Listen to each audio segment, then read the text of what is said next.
Tonight, we're exploring the complete history of Pokemon's dragons, gods, and ancient myths. This is a fascinating topic, but I'll keep my narration calm to ensure you can still drift off to sleep. Thank you to those of you who've been joining us consistently.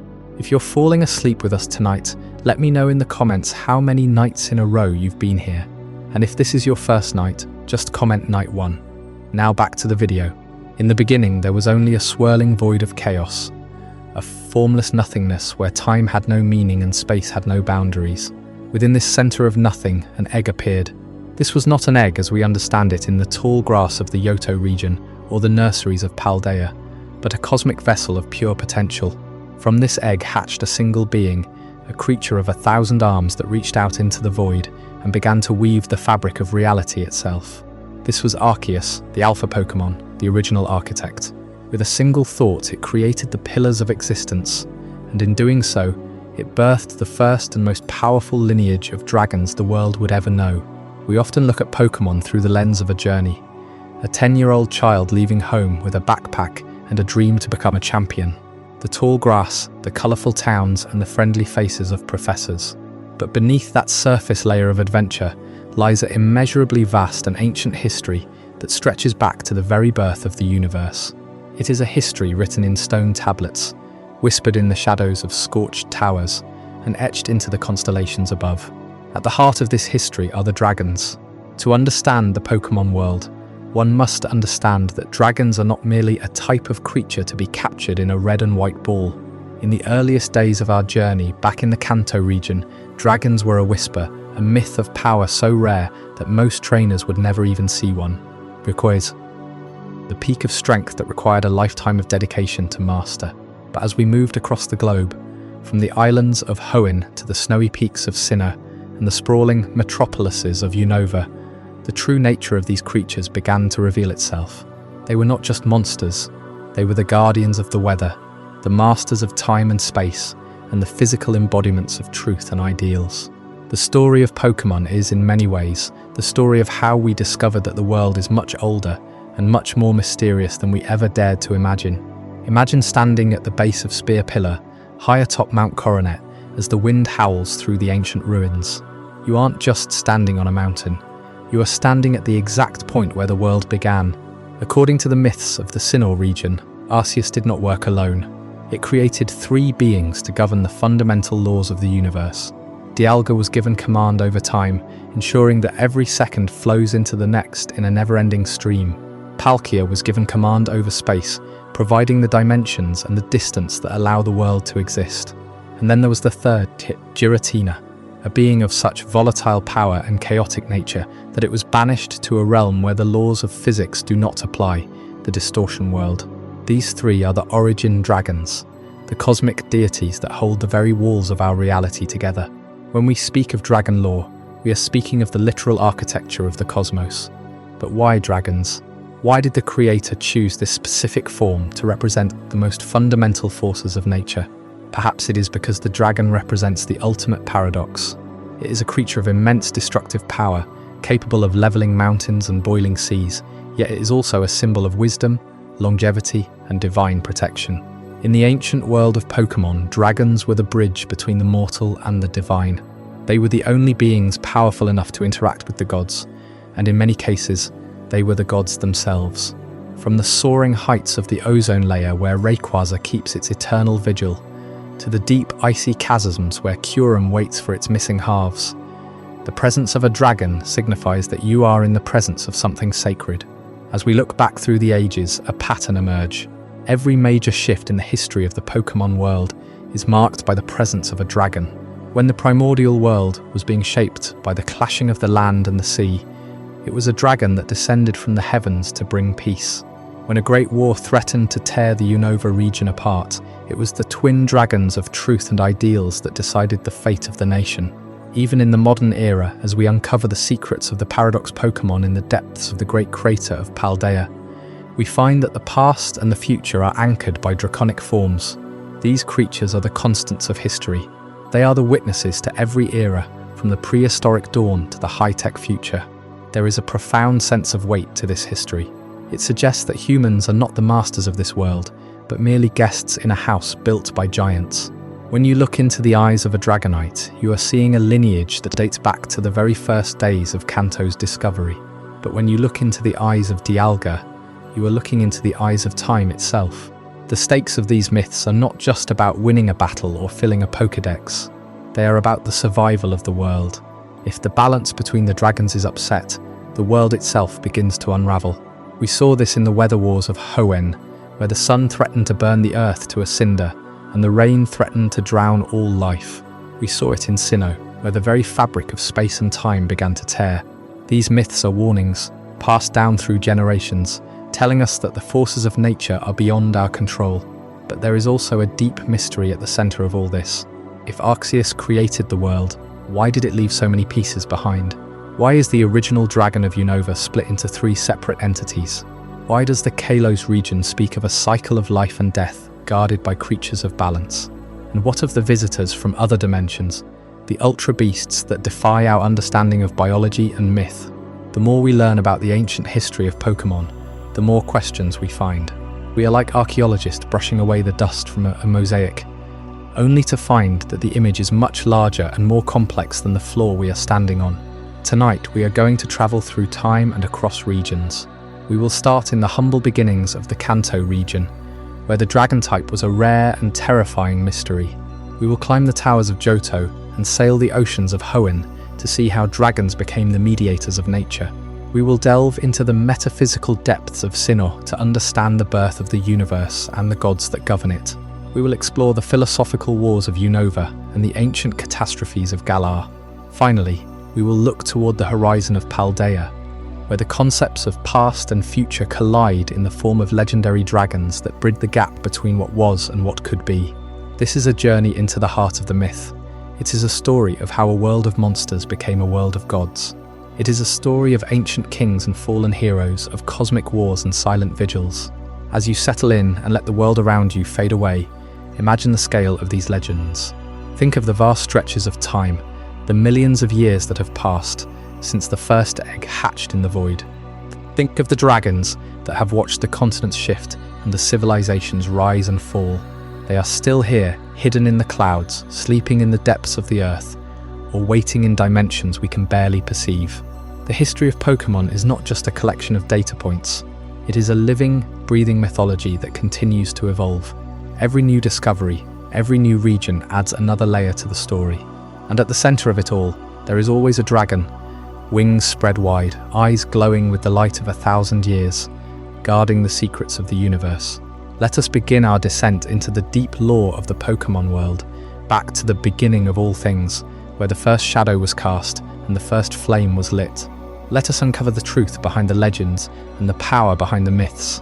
The journey is long and the path is winding, but the stories we find along the way are the foundation of everything we know.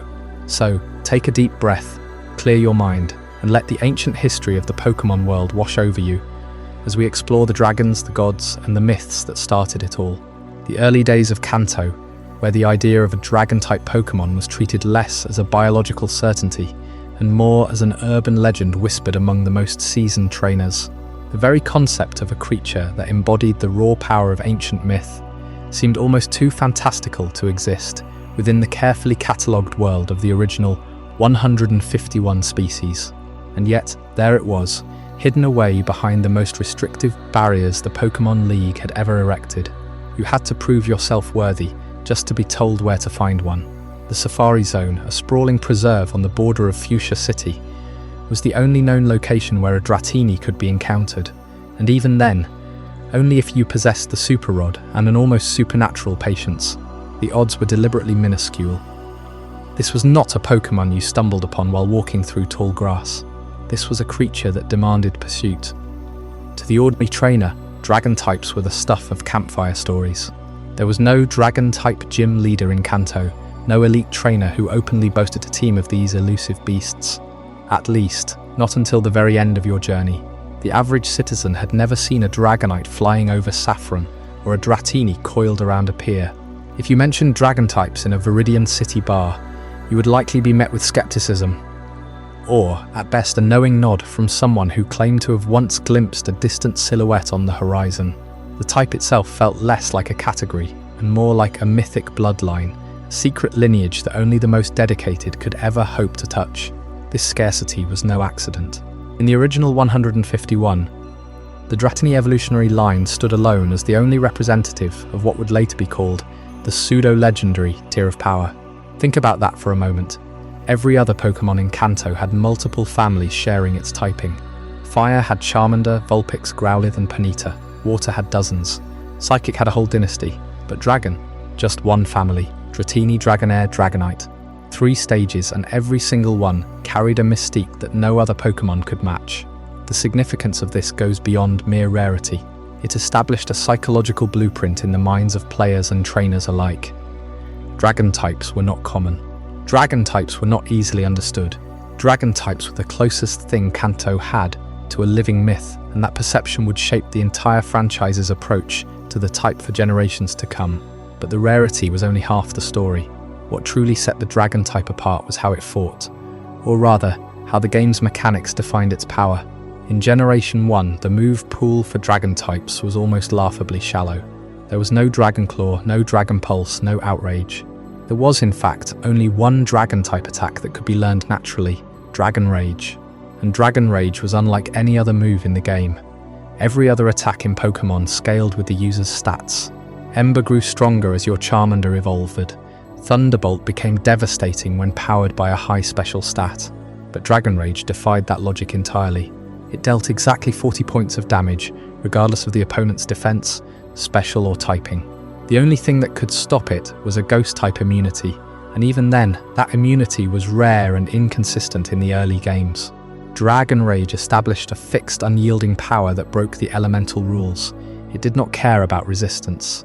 It did not care about your level. It simply struck for 40 every single time. This was a kind of absolute authority that no other type could claim. It made Dragon feel less like a type and more like a force of nature, a primal, unalterable decree. And because the only Dragon-type Pokemon in existence could learn this move by default, every single Dratini, Dragonair and Dragonite carried that same unshakable presence. Think about what that meant for a young trainer encountering Lance's Dragonite for the first time at the Indigo Plateau. You had battled your way through 8 gyms, through Victory Road, through the Elite Four. Then you faced the champion, and his Dragonite unleashed Dragon Rage with the same indifferent power that it had used against Wild Magikarp. It did not matter that your Pokemon had trained for hours. It did not matter that you had type advantage. There was no advantage against Dragon Rage. The attack was a hard, flat truth, and it forced you to confront the idea that some Pokemon operated on a different plane of logic entirely. This is what made the Draconic bloodline feel so ancient and unapproachable. In a world where every battle was a calculation of strengths and weaknesses, the Dragon type refused to play by the rules. It demanded respect not because it was unbeatable, but because it was incomprehensible. You could not outthink Dragon Rage, you could only endure it. And yet the irony is that for all its mythic weight, the Dragon type in Kanto was almost invisible. It existed on the periphery, a whispered legend that only a handful of trainers ever truly mastered. The man who would become the champion, Lance, was one of those few. He walked out of the shadows of Blackthorn City with a dragon's pride and a team that would redefine what it meant to command power. But that story, the story of Lance and the hidden clan that raised him, is a tale for the next chapter. The previous chapter dwelled on the rarity of the Draconic bloodline in Kanto, where the Dratini line stood as the sole representative of a power that felt almost mythological. To encounter a Dratini in the wild was to stumble upon a rumour given scale and breadth. To evolve one into Dragonair and then into Dragonite was to witness a transformation that seemed to bend the laws of nature. But in Kanto, that power remained isolated, a single family of creatures that hinted at something larger without ever revealing the full picture. The Dragon type in those early days was less a category of Pokemon and more a legend whispered at the edges of the Pokédex. A type so exclusive that its moves barely scaled, its resistances barely mattered, and its existence felt like a promise that the world held secrets yet to be uncovered.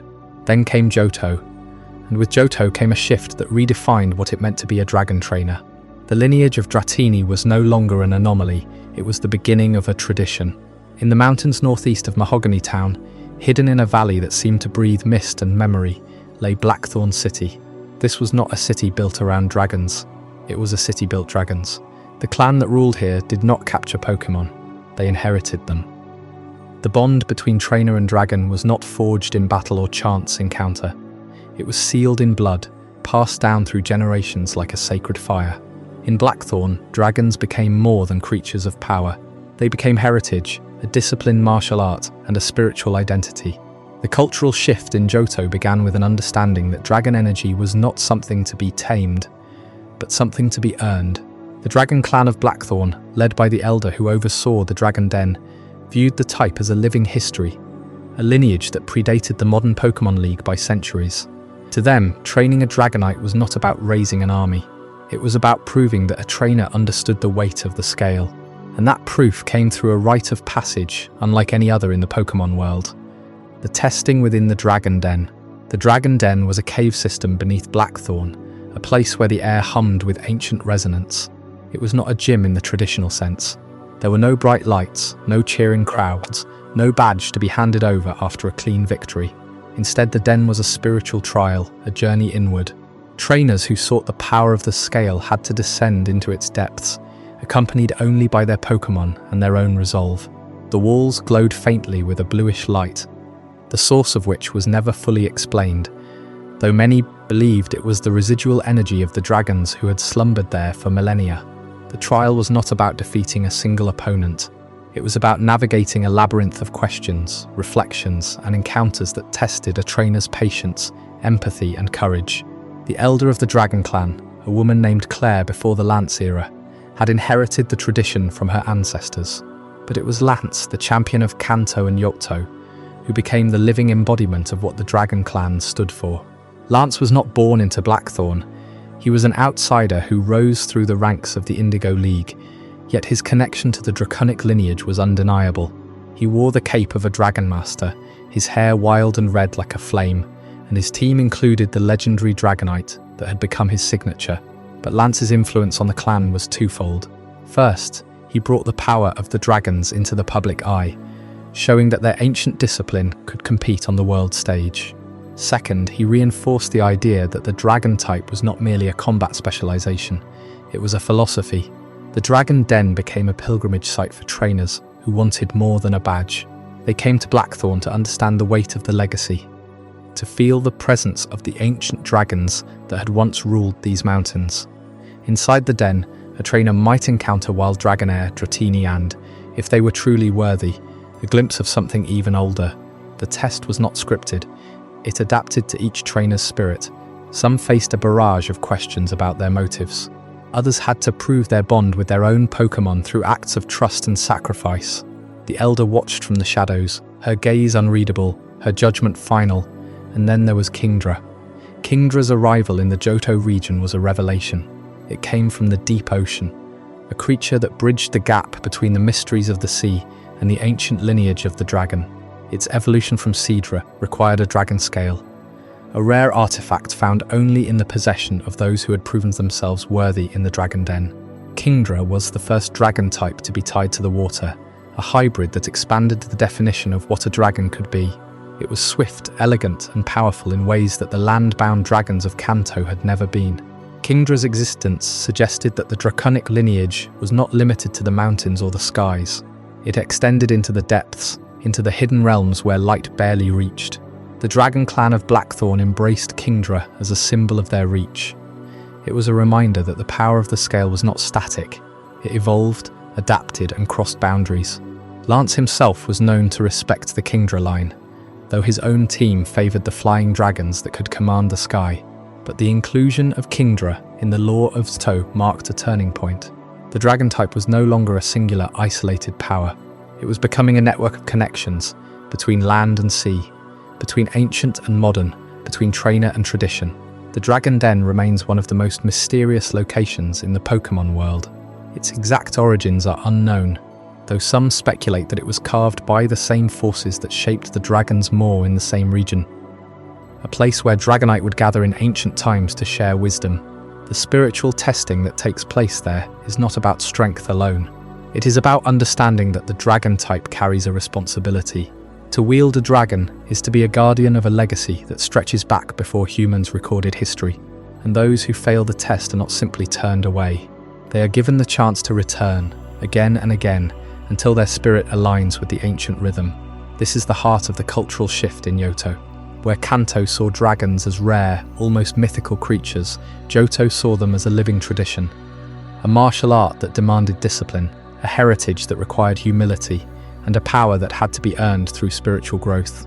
Lance, with his fiery hair and his indomitable Dragonite, became the symbol of that tradition, but he was never its sole owner. The clan remained the keepers of the flame, and the Dragon Den remained the crucible where new trainers were forged. As we move forward in our journey through the history of Pokemon's dragons, we will soon encounter a conflict that shaked the very foundations of the world. A war between the land and the sea, waged by forces so immense that only a sky dragon could intervene. The Weather War of Hoenn is a story of balance, chaos, and redemption.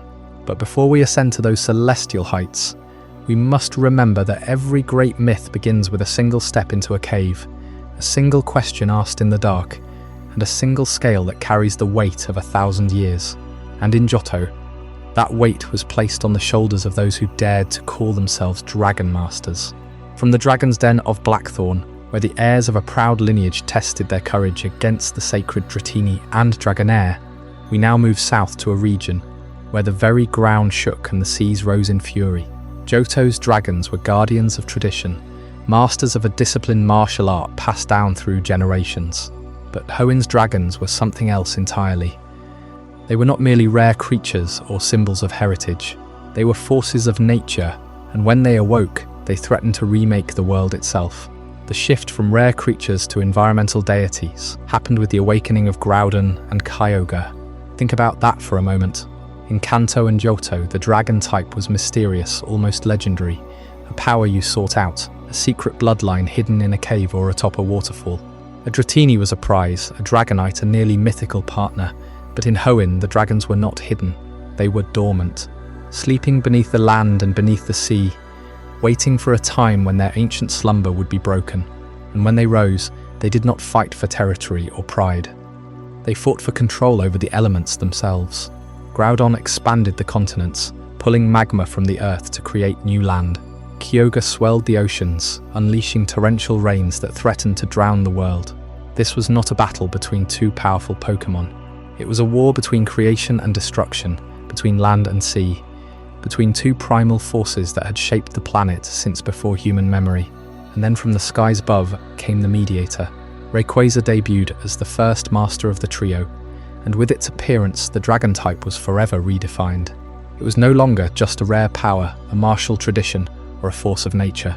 It became a celestial mediator, a being that dwelled in the ozone layer beyond the reach of the world below, watching over the balance of the planet. When Groudon and Kyogre clashed, Rayquaza descended like a meteor, its emerald body cutting through the storm clouds. It did not take sides. It did not seek to destroy one or the other, it simply silenced them. With a single terrifying roar, the weather war ended. The land stopped expanding, the seas stopped rising, and the two ancient titans returned to their slumber, forced into submission by a dragon that served no master but the sky itself. The legends of Setopolis framed dragons as the only force capable of quelling planetary-scale natural disasters.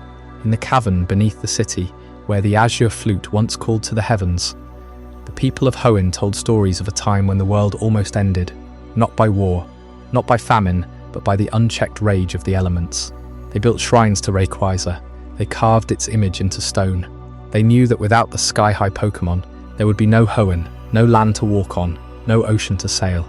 The dragon became the ultimate guardian, not because it was the strongest in a fight, but because it understood balance. It understood that the world required both land and sea, both heat and cold, both chaos and order, and it had the power to enforce that balance. This mythology changed everything. Before Hoenn, a dragon was something you caught, trained, and used in battle. After Hoenn, a dragon became something you revered. A dragon was a god, and Rayquaza was the first of many to hold that title.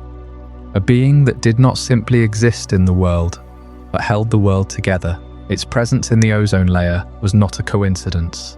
It was a cosmic duty. The people of Setopolis did not worship Rayquaza out of fear, but out of gratitude. They knew that without its intervention, their island would have been swallowed by the sea. or crushed by volcanic rock. They knew that dragons, in their truest form, were not beasts to be tamed, they were forces to be respected. And yet, even as the Weather War faded into legend, other dragons remained, quieter and more elusive. They did not command the elements. They did not descend from the sky to stop apocalypses, but they held secrets of their own, secrets of the bond between trainer and Pokémon, of loyalty and memory. In the skies above Hoenn, there were guardians of a different kind, the Eon Pokémon, Latias and Latios. But that story, like the gentle wind that carries their wings, is one we'll explore very soon. The Weather War of Hoenn pitted continent against sea, primal forces of land and ocean locked in eternal struggle. And it took a dragon of the heavens to restore balance. Rayquaza descended not as a conqueror, but as a mediator, a living embodiment of the sky's authority over the chaos below.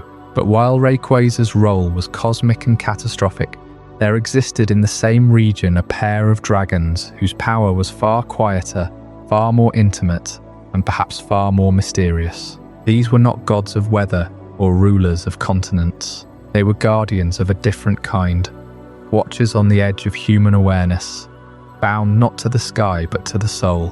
Latias and Latios, the Eon Pokémon, are among the most enigmatic of all dragon-type legends. They are in many ways the first true example of sentient, telepathic dragons that exist not in the heart of civilization, but on its fringes, just beyond what most people can see. Their lore stretches back to an ancient time, before the modern towns of Hoenn were built, when the seas themselves were still settling into their current form, and their story is anchored to a single, powerful artifact, the Soul Dew. The Soul Dew is no ordinary stone. According to the myths carried down by the people of a city called Altomara, it is a crystallized fragment of a dragon's spirit. When a Latios or Latias passes on, its essence does not simply vanish into the void. Instead, it can remain tied to a specific geographic location, lingering as a protective force. The Soul Dew is the physical vessel for that lingering consciousness, a concentrated tear of memory and will. And it is this idea that a dragon's spirit can be anchored to a place that separates Latias and Latios from the brute force power of Groudon or the raw elemental fury of Rayquaza. These are not dragons that reshape mountains or call down lightning. They are protectors of peace, subtle and gentle, yet fiercely loyal. Their telepathic abilities allow them to communicate directly with humans who possess a pure heart, forming bonds that transcend language. In Altomar, the legend tells of a great catastrophe long ago, when a massive tidal wave threatened to swallow the city. Two dragons, the original Latios and Latias of that era, used their combined power to create a protective shield, channeling their life force into the Soul Dew to hold back the sea. They succeeded, but at a cost. The male Latios gave all of his energy, fading into the light, leaving only his sister and the dew behind. That act of sacrifice became the foundation of the city's culture, a reminder that dragons could be more than forces of nature. They could be guardians, even at the cost of their own existence. The Eon dragons are also defined by their ability to blend into human society. They can become invisible at will, project illusions, and even take on the appearance of a human form, a power that allowed them to walk among people unseen for centuries. This is a far cry from the majestic but distant presence of a Rayquaza. Latias and Latios live on the edge of perception, watching, protecting, and occasionally revealing themselves to those they trust. Their existence challenges the very definition of what a dragon is supposed to be. They are not apex predators, nor are they cosmic arbiters. They are something older, more nuanced, spiritual sentinels bound to the earth by memory and love. And this is precisely how the lesser legends expanded the definition of dragons beyond mere brute force. In the early generations, dragons were rare, powerful, and often destructive. But with Latias and Latios, the first clear example of a dragon whose primary purpose is protection, whose strength lies not in the destructive power of its breath, but in the quiet endurance of its will. They are proof that dragonkind is not monolithic. Some dragons roar from the heavens, others whisper from the shadows. As Hoenn's story continued, the Eon Guardians faded into myth again, their whereabouts unknown. But the Soul Dew remains a tangible link between the dragon world and the human world, a reminder that spirits can persist beyond death when they bind themselves to a place they loved. And from those small, anchored spirits, the lore begins to grow. The quiet guardians of Alto Mare eventually give way to something far more ancient, far more fundamental. Because if a dragon's spirit can be tied to a single city, what happens when the soul is tied to the entire fabric of existence? That question leads us to the next chapter of this history. A story so vast it begins before time itself. The egg of all things, Arceus and the Void. The Soul Dew of Hoenn was not just an object of power, it was a tether.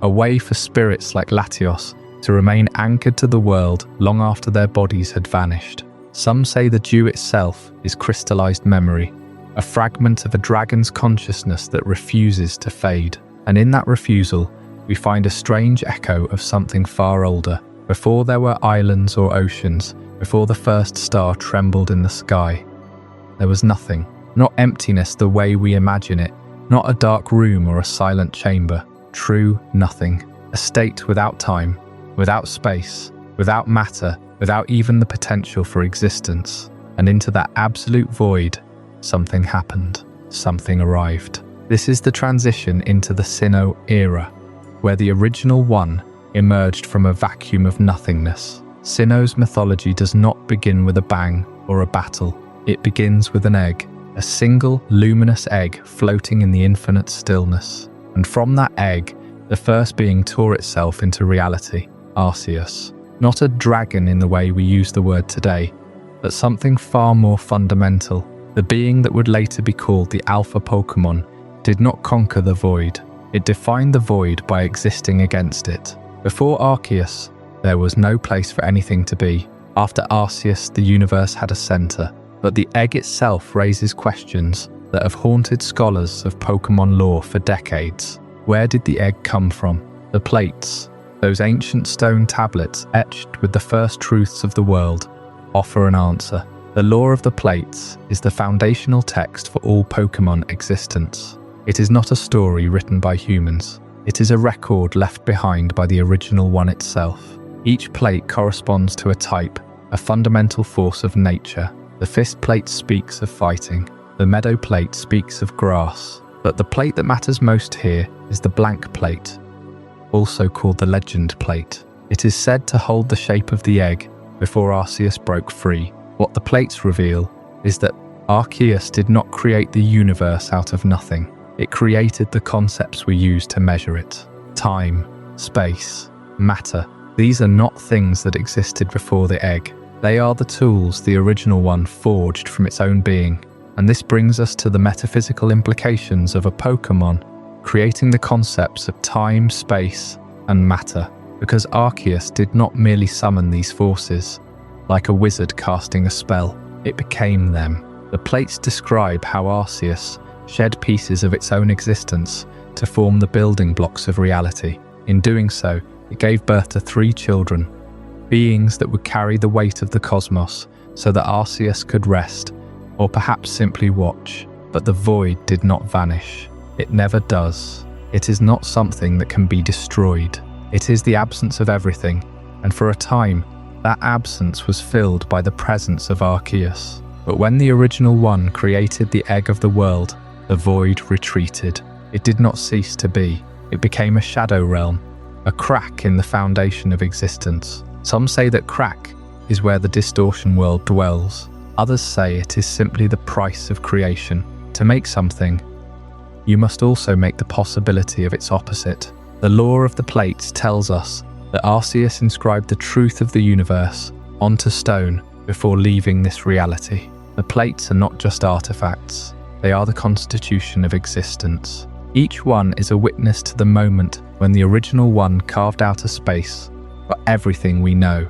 The stone plate speaks of earth. The icicle plate speaks of cold. And at the center of it all, the Draco plate speaks of dragons. That plate is a reminder that the earliest beings of power were often serpentine, ancient, and tied to the forces of creation itself. The dragon type in Sinnoh's mythology is not an animal category, it is a declaration of ancestry. To be a dragon is to be linked to the raw stuff of reality. When we analyse the lore of the plates as the foundational text for all Pokémon existence, we realise something profound. The plates do not describe events, they describe laws. They do not say that Arceus fought a battle, they say that Arceus created the possibility of conflict and resolution. The plates are not a history book, they are the operating manual for a universe. And every Pokémon that has ever existed, from the lowliest Magikarp to the most exalted legend, exists within that framework. This is the moment when Pokémon lore stops being a collection of regional myths and becomes a cosmology. The Sinnoh era is where the series asks a question it never fully answers. What is a god? Not a powerful creature, but a being that defines the terms of existence. Arceus does not rule over time. It made time possible. It does not command space. It invented the idea of distance. And when it needed to govern these new realms, it did not micromanage. It created Dialga to hold the pulse of time, Palkia to shape the fabric of space, and Giratina to contain what the universe could not accept. But before any of those children were born, there was only the egg and the void. And that stillness, that waiting silence, is the true origin of all things. The egg of all things is not a metaphor. In the lore of Sinnoh, it is the literal beginning, an egg that predates the stars, a being that hatched itself into existence. And if we follow the trail of the plates, we begin to see a pattern. Every region's mythology is a fragment of this single story. Hoenn's Weather War is a local echo of the cosmic creation. Johto's dragon clan guarded a fragment of that truth. And now in Sinnoh we stand at the source. The lore of the plates is still incomplete. Many plates are scattered across the world, hidden in caves, shrines, and the hands of ancient families. But even a partial reading reveals the shape of the original design. Arceus created the three children to manage the universe, but it did not abandon them. It left the plates as a way for mortals to understand the structure of reality, a map written in stone, and the map points to one conclusion. The creation of time and space was not the end of the story, it was the beginning. Because once time existed, it began to flow, and once space existed, it began to expand. And at the center of that expansion, the first child of Arceus began to stir, a being whose very name means the passage of moments, a dragon whose heartbeat is the rhythm of the cosmos, a creature so ancient that even the mountains remember when it first opened its eyes. Up next is Chapter 6, Dialga, the Pulse of Time. From the void, the original one brought forth three beings to shape the fabric of existence. Arceus, the alpha Pokémon, did not create the universe directly. It issued commands, and the universe obeyed. The first command was for time to begin, and into that command stepped a being of diamond-hard resolve. A dragon whose pulse would become the metronome of all history. This is Dialga, the master of temporal flow, and the subject of our deepest contemplation tonight. When we examine the Diamond of Sinnoh, we are not merely looking at a precious stone or a legendary creature. We are peering into the very mechanism that governs the literal flow of history. Dialga is not a god of time in the loose, symbolic sense. It is time. Its body is forged from crystalline structures that shimmer with the light of every era simultaneously. Past, present, and future compressed into a single majestic form. The adamant orb, that artifact tied so closely to its power, is said to be a fragment of its own essence, a key that resonates with the fundamental rhythm of the universe. Consider the terrifying reality of a Pokémon whose heartbeat dictates the progression of every second in the universe. Each thrum of Dialga's chest is a tick of the cosmic clock. Each exhale pushes the world forward along its chronological path. If Dialga were to stop, even for an instant, the universe would freeze, not in a dramatic cinematic pause, but in a true cessation of all motion, all thought, all change. No light would travel, no stars would burn, no life would breathe. The entire cosmos would become a still photograph, suspended in the amber of absolute zero time. And yet, Dialga's power is not merely a force of preservation. It can accelerate, decelerate, reverse, or even shatter the timeline. The legends of Sinnoh speak of a being that can pull entire eras forward, or collapse them into a single moment. That is why Dialga is often depicted with a draconic form that is both ancient and futuristic. A serpentine dragon clad in plates of azure and silver, with a crest that resembles an hourglass turned on its side. This design is not accidental. It symbolizes the rigid, unbreakable nature of temporal laws. Time, once set in motion, cannot be undone without consequence. Dialga's body is a statement of that permanence. Its diamond scales reflect the unyielding truth that every action, every decision, every birth and death is locked into a sequence that cannot be rewritten without tearing the world apart. There is a reason the people of Sinnoh built temples atop Mount Coronet, where Dialga is said to dwell in a dimension beyond mortal reach. They understood that time is not something to be trifled with. The Sinjor ruins, where Arceus once shaped Dialga, Palkia and Giratina from the same cosmic egg, remind us that these three dragons are not separate gods, but one tripartite law of reality. Dialga is the law of sequence, the rule that one thing follows another. It is the reason we have memories, the reason we age, the reason we can plan for tomorrow. Without Dialga, there is no story. Without Dialga, there is no history to examine, no myths to tell, no sleep to drift into. And yet, even this master of time is not alone. For if time is the stage upon which all existence plays out, then space is the theatre itself, the vast, infinite arena where that drama unfolds. In our next chapter, we will turn our gaze to the other half of Arceus' first command, the one who shaped the void into dimensions, who stretched the fabric of reality across infinite horizons. That creature is Palkia, the architect of space, and its story is woven as tightly into the cosmic tapestry as the very seconds we now count. But that is a tale for another moment. For now, let the steady pulse of Dialga's heart carry you deeper into the silence of the night. From Dialga, we now turn to its counterpart, the being that holds the other half of the cosmic framework. If Dialga is the pulse that moves time forward, then Palkia is the breath that gives that time a place to happen. This is the Pearl of Sinnoh, the dragon that maintains the stability of physical dimensions themselves. And while time may be the stage upon which all events unfold, space is the stage itself. You see, Palkia doesn't just exist in space the way you or I do. Palkia is space. Every room you have ever stood in, every horizon you have ever seen, every empty void between stars, and every crowded corner of a city, all of it is, in a very literal sense, an extension of this dragon's own being. The lore of the Sinnoh region tells us that Palkia was born from the same primordial egg as Dialga, emerging alongside its sibling when Arceus first shaped the universe, and where Dialga was given dominion over the flow of moments, Palkia was given dominion over the fabric of extension. This is why Palkia is often depicted with pearls. Pearls are formed layer by layer, accretion building upon accretion, each new coating adding to a structure that is both smooth and impossibly deep. That is exactly what space does. It expands, it stretches, it creates new volume where none existed before, and the myths say that when Palkia breathes, the universe's boundaries expand. Every exhale pushes the edges of reality further outward, like a ripple moving across the surface of an infinite pond. Imagine that for a moment. Not just a Pokémon that can warp space or create portals, though Palkia can certainly do those things, but a living creature whose very respiration is the mechanism by which the cosmos grows larger. The dragon type was chosen to represent this vast, often hostile vacuum of outer space for a very specific reason. Dragons in mythology have always been associated with the places beyond the map, where the world falls away into something ancient and dangerous. Space is the ultimate unknown.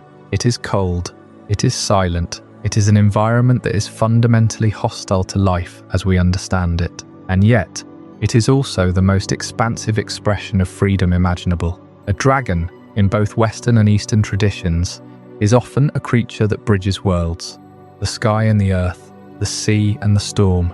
Palkia bridges the mundane and the cosmic. It is the dragon that lives in the emptiness between stars, and it is the emptiness given form and will. In the games, Palkia is a water and dragon type, while Dialga is steel and dragon.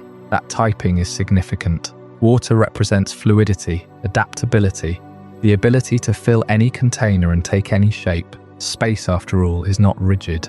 It bends around mass, it warps near gravity wells, it stretches and compresses. Palkia's signature move, Spatial Rend, tears the fabric of reality itself, creating a dimensional slash that cannot be healed by normal means. That is the power of a being that can unmake the very idea of location. But there is a deeper, more unsettling truth about Palkia that is often overlooked in casual discussions of Sinnoh's mythology.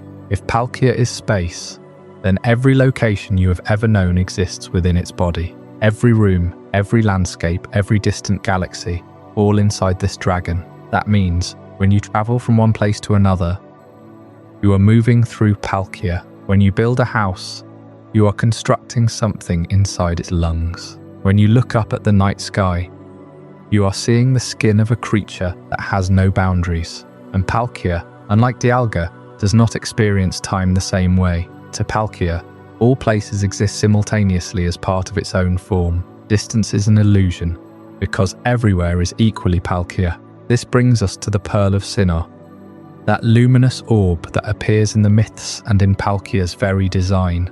The pearl is a symbol of perfection, of wholeness, of an object that is complete in itself. But a pearl also forms around an irritant, a grain of sand that cannot be expelled. And so the creature coats it in layers of nacre until it becomes something beautiful. In the same way, the universe may have formed around some original flaw, some imperfection in the void, and Palkia's job is to keep coating it in layer after layer of spatial extension until the flaw is buried deep within the structure of reality. The pearl is not just an ornament. It may be a prison for something that cannot be allowed to escape. And if you think about that, you begin to understand why Sinnoh's creation story includes a third being. One that was cast out precisely because it could not be contained within the structure that Dialga and Palkia maintain. Time and space together form the cage of normal reality, the framework in which existence makes sense. But what happens to the things that do not fit inside that framework? What happens to the parts of reality that are too chaotic, too inverted, too opposite to be folded into the smooth pearl of the cosmos? That is a question that leads directly to the shadow that lingers at the edge of every dimension, the being that was exiled before the universe was even finished. And in our next chapter, we will descend into that darkness, into the realm of Giratina and the shadow of the world. We ended with Palkia, the architect of space, whose breath expands the boundaries of the universe itself. But creation is never a clean process. When Arceus shaped the fundamental pillars of reality, time, space, and matter, there were imperfections. Every system produces waste. Every order leaves behind a shadow, and that shadow had to go somewhere. There is a realm that exists parallel to the world we know. It is not a separate dimension in the way we might imagine an alternate universe, but rather a negative space. A pocket where the broken, the unstable, and the forbidden are cast aside. The Pokémon world has a name for this place. It is called the Distortion World, and it is the domain of the third member of the creation trio, a being banished for its very nature, Giratina. To understand Giratina, we must first understand that not all gods are welcome in their own creation. In human mythology, this again and again. The fallen angel cast out of heaven, the titan imprisoned beneath the earth, the trickster god exiled to the underworld. The Distortion World is Giratina's underworld, its prison, its exile. But unlike the dark pits of mythology, this realm is not a punishment for rebellion, it is a necessity. Giratina was not banished for wrongdoing. It was banished because its role was to contain the very flaws of the physical universe. The Distortion World is the cosmic waste bin, the landfill of reality, where broken laws of physics, impossible geometries, and the remnants of failed creation are stored away so that the normal world can remain stable. Imagine a universe that is meticulously ordered. Time flows in one direction, space has 3 dimensions, matter follows consistent laws. But what about the anomalies? The paradoxes that cannot exist within that order. They do not simply disappear. They are collected, held, and neutralized in a place where gravity can invert, where up and down have no meaning, where time loops and space folds in on itself. That is the distortion world, and Giratina is its warden. But warden is not quite the right word. Giratina is the distortion world. It is not a ruler that governs a separate realm. The realm is an extension of its own being. When you enter the distortion world, you are inside Giratina's body, or perhaps its mind. The landscape is an organic, chaotic mass of floating platforms, spiraling pillars, and unnatural light. Everything feels wrong. The player character in the games, when they step through a mysterious portal in Turnback Cave, finds themselves in a place where the camera rotates, where gravity shifts underfoot, and where the very act of walking becomes a disorienting struggle. This is not a dungeon designed by a sentient architect. It is the physical manifestation of a deity's nature. Giratina itself has 2 known forms, and the difference between them tells a story of imprisonment and freedom. In the world of the normal dimension, Giratina takes what is called its altered form. It walks on 6 legs, its body is thick and armoured, and it resembles a cross between a serpent and an insectoid dragon. This form is heavy, grounded, bound by the rules of space and time that it did not create. It is the form of a being that has been forced into a shape it was never meant to hold. The altered form is Giratina's prison uniform. But in the distortion world, where those rules dissolve, Giratina reveals its true self, the origin form. The legs retract, the body elongates, and ghostly tendrils of ethereal matter stretch outward. It becomes a serpent of pure anti-substance, floating with no need for limbs, no need for gravity. Its wings are not wings. They are translucent plates of negative energy, shimmering like oil on water. In this form, Giratina is terrifying, not because of its power, but because of its utter alienness. It does not belong in the world we understand. It belongs only in the space between cracks, the shadow of reality. This transformation mirrors a deep psychological truth. Many ancient cultures believed that a deity cast into the underworld was not diminished, but transformed. That the underworld itself gave them a kind of terrible new power. Persephone became queen of the dead. Hades ruled the unseen realm. Loki was bound in a cave to suffer until the end of the world. Giratina, likewise, finds its greatest strength not in the light of creation, but in the darkness of exclusion. The distortion world is its sanctuary and its curse. The law of Sinner tells us that Arceus created Giratina alongside Dialga and Palkia, but that Giratina was too violent, too unstable, too dangerous to remain in the normal universe, and so Arceus banished it to the distortion world. But that story may be told from the perspective of the victors. What if Giratina was not violent, but simply incompatible? What if its role was never to govern the normal world, but to govern the abnormal one? The distortion world is not a punishment, it is a job. Someone had to clean up the mess that creation left behind, and that someone was the shadow dragon. There is a chilling detail hidden in the games. In Pokémon Platinum, when you meet Giratina in the Turnback Cave, and then follow it into the distortion world, you learn that the distortion world exists, because the normal world is imperfect. Every time Dialga and Palkia exert their power, they create tiny fractures, tiny inconsistencies. Over eons, these accumulate. Without Giratina to absorb them, reality would begin to tear apart. Giratina is the garbage collector of the cosmos, but garbage collectors are rarely thanked. They are seen as lowly, unclean, even terrifying. And yet without them, civilization would drown in its own waste. So Giratina is hated, feared, and exiled. It is the scapegoat god, the one who takes on the sins of the universe so that the rest of reality can remain pure. In that sense, it is deeply sympathetic. The myths tell of a dragon that lashes out when disturbed, that guards its realm jealously, that will drag unwary travelers into its inverted dimension. But what else would you do if you were imprisoned for doing your duty? The rage of Giratina is not the rage of a monster. It is the rage of a being that has been misunderstood since the beginning of time. And yet, there is another layer. In some interpretations, Giratina is not just the warden of the distortion world.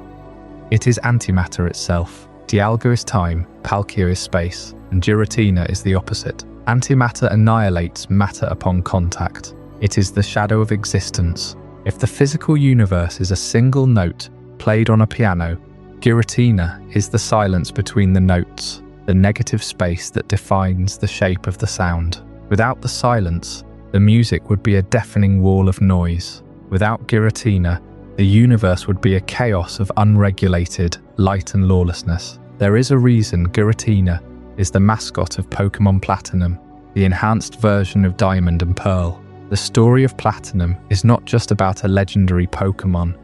It is about the hidden third pillar of reality, the one that everyone forgets. Cyrus, the villain of the Sinnoh games, tries to use Dialga and Palkia to remake the universe in his image, to create a world without spirit and emotion. But he fails because he does not account for the distortion world. He does not account for the fact that no matter how perfectly you design a new universe, it will still produce flaws, and those flaws will need a place to go. In the end, Cyrus is trapped in the distortion world, not as a punishment, but because he has become a flaw himself, a mistake that reality cannot absorb. Giratina does not judge. It simply holds. It holds the broken pieces of creation, the souls of the lost, the paradoxes of existence, and it waits. It waits for the day when the universe might finally acknowledge its role, or for the day when the distortion world becomes so full that it overflows, and the shadow of the world spills back into the light. But before that day comes, there are other forces at work in Sinnoh's mythology. 3 small, humble Pokémon were also created by Arceus, not to govern time or space or distortion, but to govern the very essence of consciousness itself. They dwell not in dimensions, but in the minds of every living being, and they hold secrets that even the creation trio cannot touch. Up next, we turn away from the grand architecture of reality and look inward into the quiet, profound mystery of the soul and the 3 beings that gave it form. The distortion world is a place of paradox, a realm where up and down become suggestions, where space twists into impossible angles and time itself seems to fray at the edges. Giratina was banished there, not as a punishment, but as a necessity, a way to contain the antimatter, the chaos, the flaws that could not exist in the ordered universe Arceus had shaped. But for all the grandeur of space and time, for all the raw matter of the creation dragons, something was still missing. The world had structure, yes. It had dimensions, rhythms, and laws, but it had no soul. Arceus, the original one, looked upon the empty cosmos and felt the silence. The dragons of creation, Dialga with its pulse of time, Palkia with its breath of space. They governed the framework, but they could not feel. They could not know or hope or choose. So the Creator turned its attention to a different kind of force. Not the matter of the universe, but the spirit. And from the void, 3 beings emerged, each one a spark of what it means to be alive. Uxie, Mesprit, and Azelf were not born to command the heavens or reshape reality. They were born to inhabit the minds and hearts of every living thing. Uxie became the being of knowledge, granting awareness and the capacity to remember. Mesprit became the being of emotion, the first tear and the first laugh. Azelf became the being of willpower, the drive that pushes a creature to act, to resist, to survive. Together, they were the soul of the world, the intangible counterpart to the physical dragons that held the cosmos in place. But they were not placed on a throne in the sky. They were hidden, tucked away into a remote lake in the Sinnoh region, far from the reach of any who might seek to weaponize their essence. And for millennia, they existed in quiet, undisturbed resonance, their power radiating outward to touch every living mind. You have felt them, in a way. Every time you learn something new, that is Uxie's gift. Every time your heart races with joy or sadness, Mesprit is there. Every time you force yourself to stand up after falling, Azelf is the fire that burns in your chest. The balance held until humanity grew bold. In the distant past, a group of people known as the People of Sinnoh, or perhaps the ancient inhabitants of what would become the Sinnoh region, discovered something terrible. They learned that the essence of the Lake Trio could be harnessed. Their raw spiritual energy, if captured and shaped, could forge a chain, a red chain, capable of binding the very gods of time and space. This was not a myth, it was a science, dark and forbidden, a ritual that crossed the line between reverence and domination. The red chain was no ordinary artifact. It required an intimate, violent extraction of the very souls of Ux, Mesprit, and Azelf.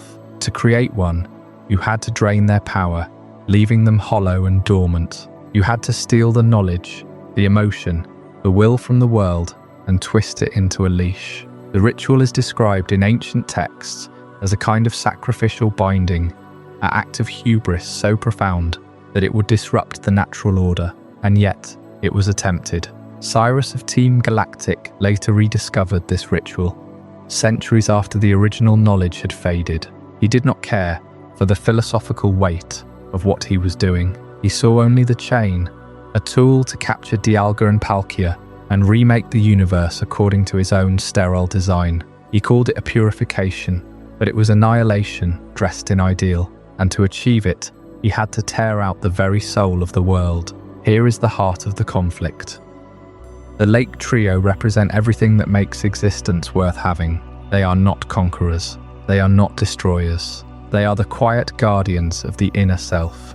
And yet, because they are subtle, because they do not shake the earth or split the sky, humanity has often underestimated them. We mistake the loudest roar for the greatest power. But the red chain proved that the Lake Trio hold the keys to the gods. Their power is not brute force. It is the raw fuel of consciousness. And when you bind that fuel to a chain, you can command the universe. But at what cost? The philosophical question that runs through this chapter is perhaps the most human question of all. Should we, because we can, the people of Sinnoh, and later Cyrus, believed that the balance of the world was an obstacle to be overcome. They saw the creation dragons not as partners but as tools. They saw time and space as resources to be controlled, and they saw the Lake Trio as nothing more than batteries to be drained. But the Lake Trio do not exist for us. They exist for themselves and for the balance that Arceus designed, to take their spirit, to unmake the very fabric of sentience. When you capture a Uxie, a Mesprit, and a Zelf, you are not catching a monster. You are holding a piece of the universe's soul in a small red and white ball, and in the games you can do that. But the lore tells a different story. They are not meant to be caught. They are meant to be protected. The moment a trainer captures one, they become the new guardian of its power, burdened with the responsibility not to abuse it. Most never realize that weight. The red chain, then, is the ultimate symbol of human ambition gone too far. It is a leash forged from the very thing that makes us human, our knowledge, our emotion, our will, and used to enslave the cosmic forces that should never be enslaved. It is a mirror of the same tension that appears in every creation myth. The conflict between the desire to ascend and the duty to preserve. And yet the Lake Trio endure. They have been drained, stolen, and nearly destroyed, but they always return, because the soul of the world cannot be permanently erased. Uxie, Mesprit, and Azelf are not just three Pokémon. They are the last line of defense against a universe without meaning. Without them, knowledge would be empty, emotion would be hollow, will would be directionless. The dragons of matter would still move, but nothing would care that they moved. This is the secret that Sinnoh's ancient builders understood, and that Cyrus could never accept. Balance is not weakness. It is the only thing that keeps the cosmos from collapsing into chaos, and the Lake Trio are the fulcrum upon which that balance rests. So as you close your eyes tonight, think of the quiet lake in Sinnoh, where three small beings drift beneath the water's surface. They do not command the stars. They do not roar. They simply exist, and in their existence, they give you the ability to dream, to fear, to love, and to decide. That is their gift. That is their power. And if you listen closely, you can almost hear them ask the question that every soul must face. What will you do with your knowledge, your emotion, your will? Will you chain the gods, or will you honor the balance? The answer lies ahead in another story of a fractured dragon, split by the very ideals that define us. A story of truth and ideals, of a shell left behind, and of a light that once burned as one. That is the tale of the original dragon, Unova, and it waits for you in the next chapter. The previous chapter left us in Sinnoh, where the lake trio gave spirit to a world of matter, and where the red chain nearly bound the gods of time and space. But as we turn our gaze from the mountains of Sinnoh to the distant shores of Unova, we find a very different kind of creation myth.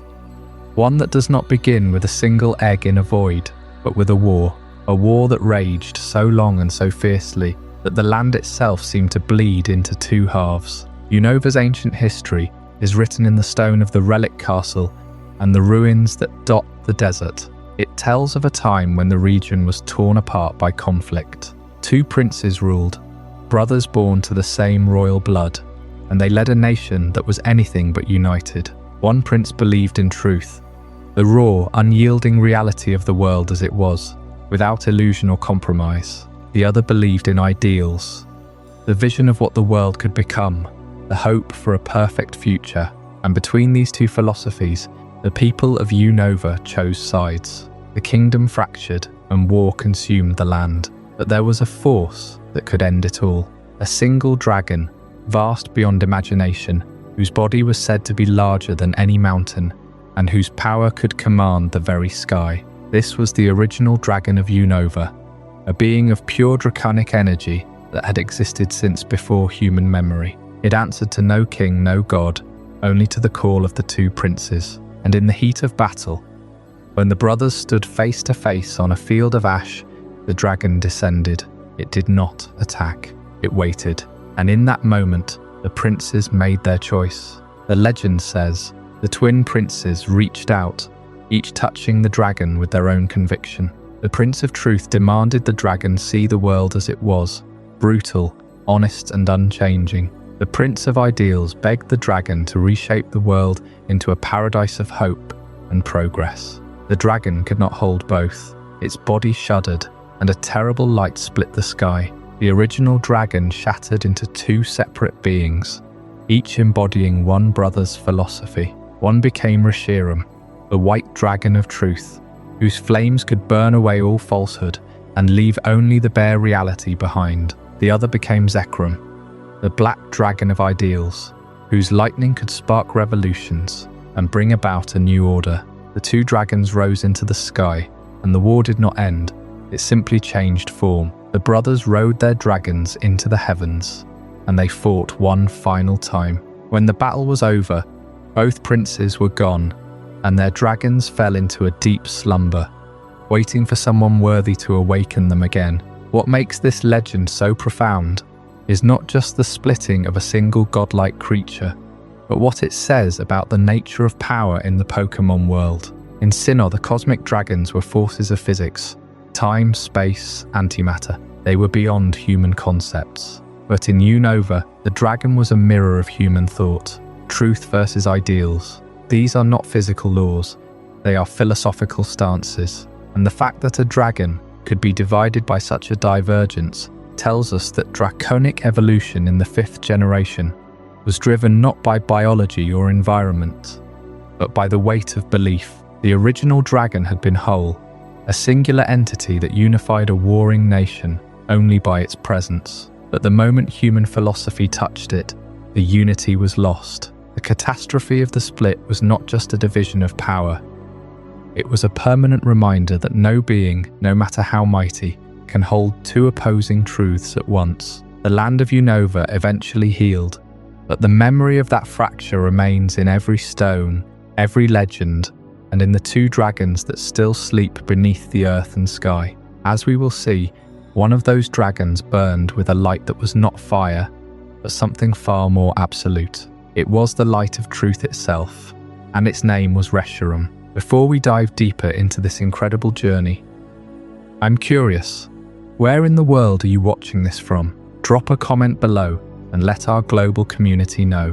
The original dragon of Unova was not merely a beast of legend or a weapon of war. It was a living philosophy, a physical embodiment of the unity between two warring brothers and their kingdoms. When that unity shattered, so did the dragon, and from its rupture came not one creature, but two. One of those beings is Reshiram, the white light of truth. It is said that Reshiram sided with the elder brother, the one who believed that history and progress must be built on an honest foundation, no matter how painful the truth might be, and that belief is etched into every inch of its design, into the very way it moves through the world. At first glance, Reshiram looks like no other dragon that came before it. The earlier legendary dragons of Sinnoh were cosmic architects, creatures of pure geometry and ancient alien power. Reshiram, by contrast, appears almost angelic. Its body is covered in pristine white feathers rather than scales. Its wings are not the leathery membranes of a typical worm, but a cascade of plumes that resemble a holy vision of a bird of prey.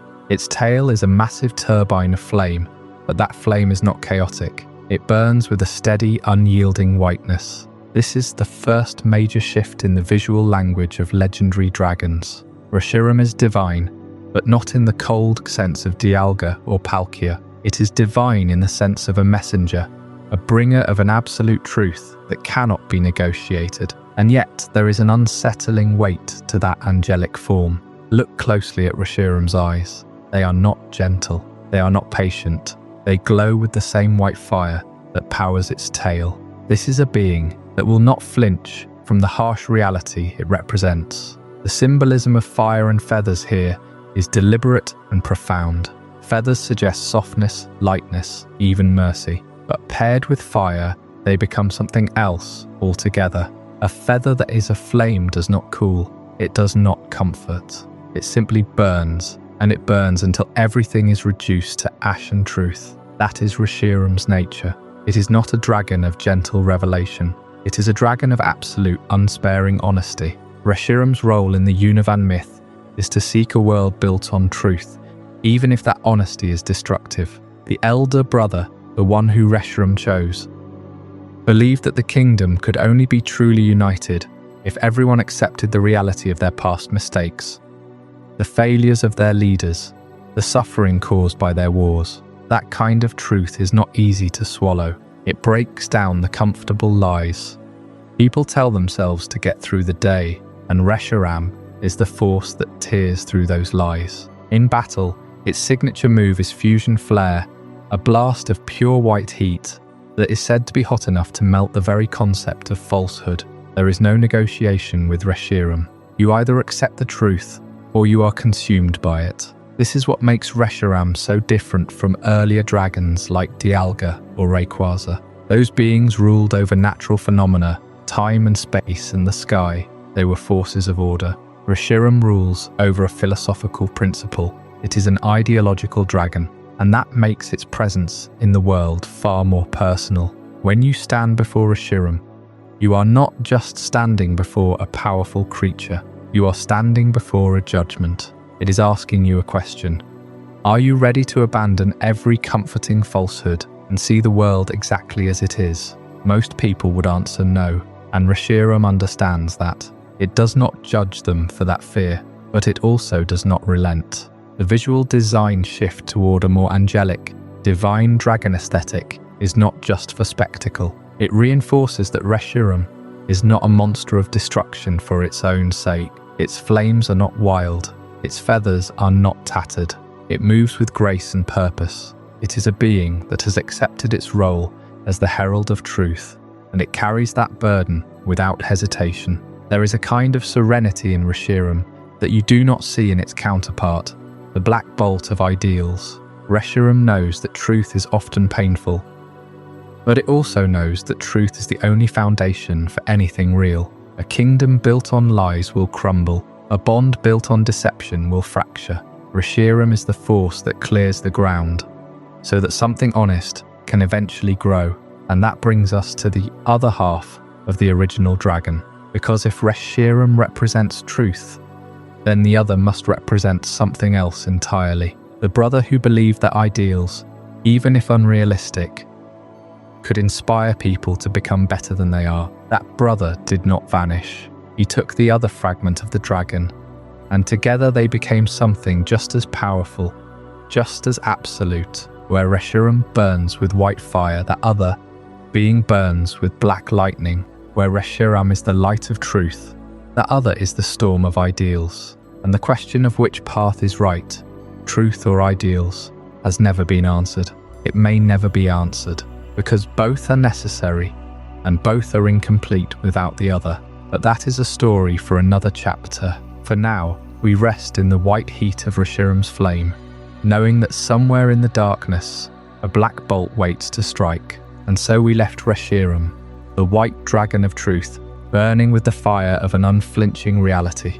But every story of division has two halves, and the original dragon of Unova did not split into just one being. The other prince, the one who believed not in what was, but in what could be, found his partner in a dragon of equal power, but of a completely different nature. Where Reshiram's flames revealed the naked truth of the world, this dragon's lightning sought to reshape it. Zekrom is the black bolt of ideals, and to understand it is to understand the spark that drives all progress. It does not dwell on the imperfections of the present. It looks forward, always forward, toward a world that does not yet exist. Its very body is a testament to this philosophy. Where Reshiram is feathered and graceful, Zekrom is angular, armoured, almost mechanical. Its tail is a turbine, a massive jet engine that crackles with electrical energy. Its claws are sharp as the cutting edge of a new invention. This is a dragon that does not belong in a medieval castle. It belongs in the heart of a power plant, or at the centre of a city of the future. Zekrom embodies electricity and mechanical power, not as mere elements, but as representations of human progress and the dreams that drive civilization forward. Electricity is the force that lights the darkness, that powers the machines that lift our burdens. It is the invisible current that makes the modern world possible, and Zekrom is the master of that current, the living generator of possibility. When it unleashes its signature move, Fusion Bolt, does not simply strike with lightning. It releases the accumulated energy of 1,000 untested hypotheses, 1,000,000 sleepless nights spent chasing a vision. You see, Zekrom's focus is entirely on what could be rather than what is. It cares nothing for the comfortable past, for the traditions that hold us back. It seeks a world of ambition, where every problem is a challenge waiting to be solved, where every failure is just a step towards something better. This makes Zekrom the patron of innovators and rebels, not the rebels who fight for chaos, but those who fight for change. The inventors who spend years in quiet workshops, the dreamers who see skyscrapers in empty fields, the revolutionaries who dare to say that the old ways are not enough. In Unova's ancient myth, the prince who chose Zekrom wanted to build a grand new kingdom, a realm of limitless potential. He rejected the truth of the current world because he believed that truth could be rewritten, and Zekrom agreed. It gave him the power to tear down what was and erect what could be. But the other prince, with Reshiram at his side, saw danger in such ambition. He argued that without a firm foundation in truth, the ideal would collapse into a lie. And so the two dragons clashed, and their battle was not one of simple might. It was a war of ideologies that lasted for days, shaking the very earth. And here we find the eternal stalemate between the two dragons. This is not a legend about good versus evil. It is a metaphor for the human condition itself. We all carry both Reshiram and Zekrom within us. Part of us craves the security of truth. We want to know the facts, to see things as they really are, to build on solid ground. But another part of us longs for ideals. We dream of a better world, we push against limitations, we reach for the impossible, and these two forces are always in tension. Too much truth and we become stagnant, cynical, unable to hope. Too much ideal and we become reckless, detached from reality, building castles in the air that have no foundation. The two dragons cannot defeat each other, because neither philosophy is complete without the other. They are locked in an eternal dance, And every human being, every society, every generation must find its own balance between them. Zekrom does not offer peace. It offers energy, direction, the thrill of the chase. It asks you not to accept the world, but to change it. But what of the shell that remained? When the original dragon was torn apart by the quarrel of the two princes, something was left behind. A third being, cold and empty, that had no truth to speak and no ideal to pursue. It was the frozen remnant of what once was, a husk that remembered wholeness but could never regain it. And that being, born of the fracture itself, has a story of its own, a story of loneliness, of hunger, and of the desperate search for completion. Its name is Kyurem, and we will turn to that freezing shadow next. After the black bolt of Zekrom's ideals struck the earth, after the white fire of Reshiram's truth burned through the sky, the story of Unova's original dragon leaves behind a question that hangs in the air like frost. What remains when a god is split in two? What is left of a being that was once whole, once infinite, once the very force that held a kingdom together? The answer is cold. The answer waits in a crater called the Giant Chasm, where the snow never melts and the trees grow twisted and bare. The answer is Kyurem. Kyurem is not a dragon of fire or lightning. It is not a dragon of creation or destruction in the way we usually understand. Kyurem is a dragon of absence. It is the empty space where something used to be. When the original dragon shattered into Reshiram and Zekrom, the two halves took the energy, the will, the soul of the one. But they left behind a shell. That shell is Kyurem, a frozen husk, a remnant. It has no truth to tell, no ideal to pursue. It has only hunger. And that hunger is not for power, not for territory, not for revenge. Kyurem hunts because it is incomplete, and in its incompleteness, it feels a constant, gnawing emptiness that it cannot fill. The legends of Unova's Giant Chasm speak of Kyurem long before anyone knew the full story of the original dragon. The people who lived near that crater told tales of a monster that would descend from the sky, a creature of ice and shadow that devoured everything it touched. They said it ate humans. It ate Pokémon. It ate the very heat from the air, leaving a wake of permafrost and silence. There is no malice in these stories, no calculated evil, but that makes them even more unsettling. Kyurem does not kill because it hates. It kills because it needs to absorb, because that emptiness inside it is a void that demands to be filled, even if only for a moment. This is where the concept of absorption enters the myth. Kyurem has a unique ability to merge with the fragments of its former self. When it uses the DNA splicers, it can fuse with either Reshiram or Zekrom, becoming something terrifying.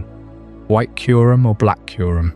In these fused forms, Kyurem regains a fraction of what it lost. White Kyurem carries the fire of truth, but the fire is cold, a frozen flame that burns blue and leaves ice in its wake. Black Kyurem wields the lightning of ideals, but the lightning is brittle, crackling with frost. These forms are not complete. They are desperate attempts at wholeness, like a broken vessel glued back together with the wrong pieces. The fusion is unstable. It is a god trying to become whole again, and the result is something that feels wrong, like a sound that should not exist. But there is another side to this story, one that ties back to the original dragon's true nature. Some scholars and lawkeepers believe that Kyurem is not just a leftover shell, but that it holds the original dragon's potential, its raw, unshaped power. Reshiram and Zekrom each took one of the twin truths, the prince who believed in truth and the prince who believed in ideals. But Kyurem, in its frozen state, represents the absence of both. It is the dragon of nothingness, the potential that was never realized. And because it is formless in a way, it can take on the properties of whatever it fuses with. It can become the fire of truth or the lightning of ideals. But it can never be both at once, because that would require the original dragon to exist again. And that original dragon, the one that unified the warring brothers, is gone forever. It cannot be reassembled. The damage of the split was too deep. The two princes, with their irreconcilable views, tore apart something that was never meant to be divided. And Kyurem is the scar that remains, a frozen wound on the world. The giant chasm, where Kyurem makes its home, is not just a crater, it is a scar too. The land itself remembers the force of the original dragon's fall. The ice that covers the chasm is not natural. It is the crystallization of the dragon's sorrow, the frozen tears of a being that can never be whole. The folklore of the region treats Kyurem as a force of nature, something to be feared and avoided.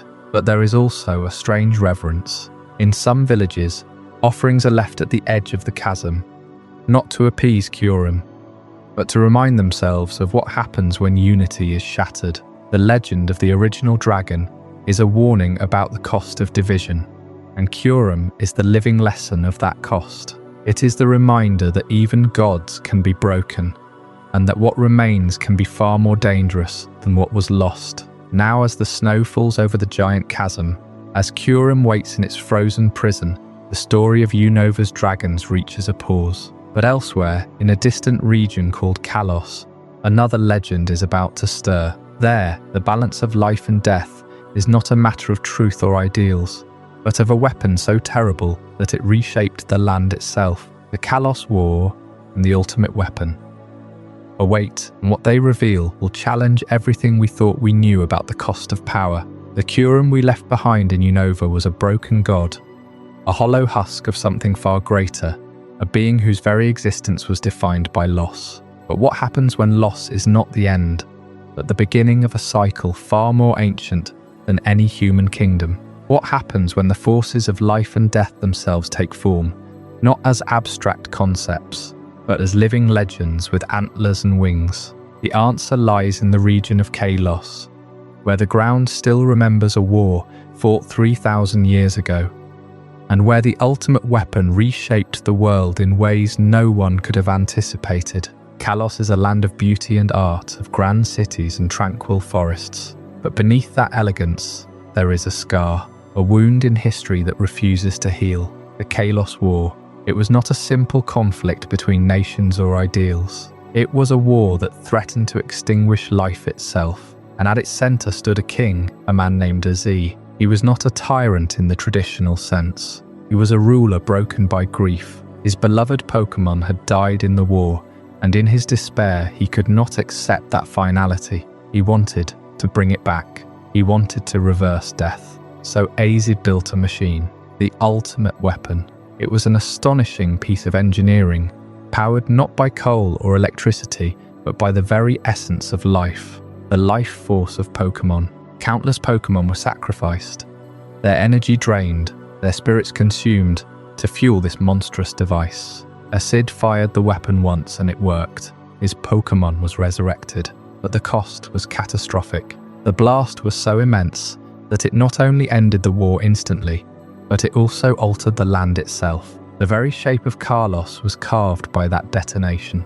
And Azee, who had brought death to so many to save one, lived on for 3,000 years, a cursed immortal, wandering the earth as a witness to his own crime. That is the human story. But the Pokémon world does not let such imbalances go unchecked. When life and death are weaponized, forces older than any kingdom stir. In the forests of Kalos, if you walk deep enough, you might glimpse a creature of impossible grace, a being with a body like a blue and black stag, its antlers glowing with rainbow light. This is Xerneas, the life Pokémon. Wherever it walks, plants bloom, trees grow, and energy flows. Xerneas is not just a mythical deer, it is the embodiment of the cycle of life, the force that gives and renews. It is the beginning, and then there is its counterpart.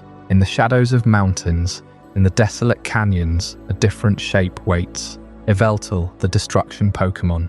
Its body resembles a massive crimson bird, but its wings are like skeletal claws, and when it spreads them, it is said to absorb the life force of every living thing around it.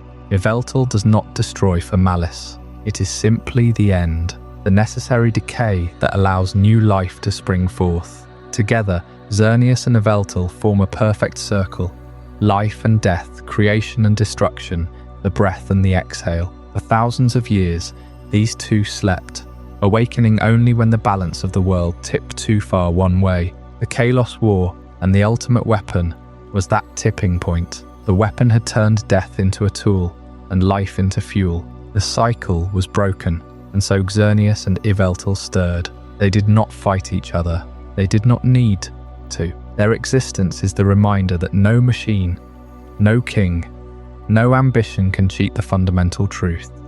Everything that lives must eventually die, and everything that dies makes room for something new. But there is a third element to this ancient triad, a creature that does not represent life or death, but the order that keeps them from tearing the world apart. That is Zygarde, the Order Pokémon. But before we reach Zygarde, we must understand what the Kalos War truly unleashed. Not just legends, but a shift in the very fabric of the Pokémon-type system. You see, for generations, Dragon-type Pokémon had reigned almost unchallenged. They were the apex predators, the Pseudo-Legendaries, the forces of nature. No type could resist them completely.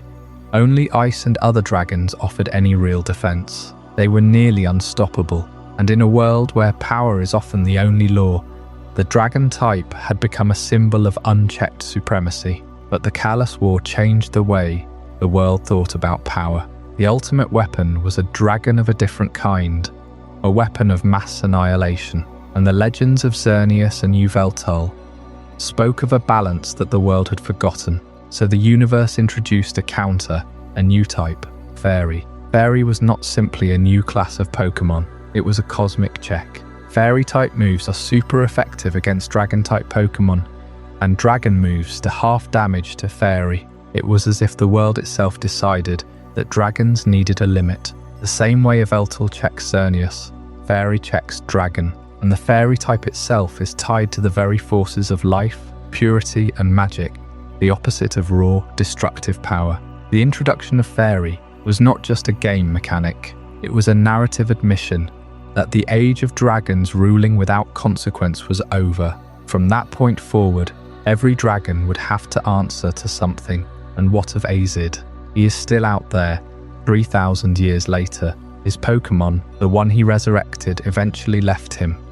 Not out of anger, but because it too sensed the imbalance. Aza wanders Kalos, a quiet giant of a man, his face unreadable. He is both a cautionary tale and a living monument to the cost of playing God. His ultimate weapon is still there, dormant, buried beneath the ground. No one has dared to activate it again. But the question lingers. What would happen if someone did? The Kalos War left a wound, but also a wisdom.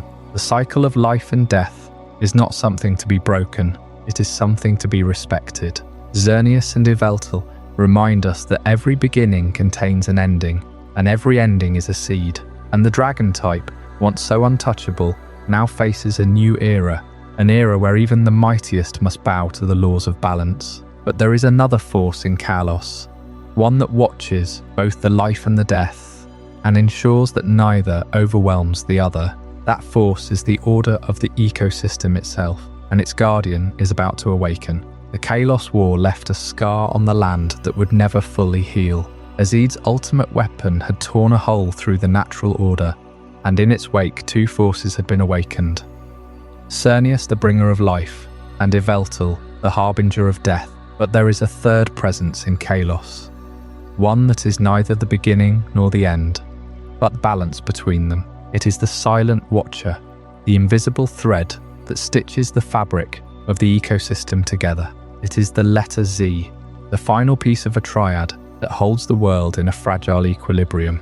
You see, every ecosystem has its checks and balances, predator and prey, growth and decay, life and death. But what happens when those forces tip too far in one direction?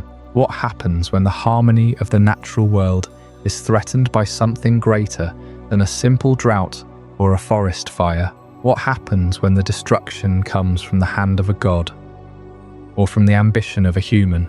That is when the earth itself responds. That is when Zygarde stirs. Zygarde is unlike any other legendary you have heard about in this series. It is not a singular being born from a cosmic event, nor a dragon of fire or lightning or ice. Zygarde is a cellular organism, a collective intelligence spread across the land in tiny pieces. Each cell is a grain of sand, a fleck of soil, a drop of water. They lie dormant, buried in the ground, carried by the wind, hidden in the roots of trees. They are everywhere, and nowhere at once. And when the ecosystem becomes unbalanced, these cells begin to gather. The process is slow at first. A single cell might find another, and together they form a small green sphere. More cells join, and the sphere grows into a dog-like form, a creature that is still incomplete. That form is what scientists call Zygarde 10%. It is a scout, a preliminary response. But if the threat persists,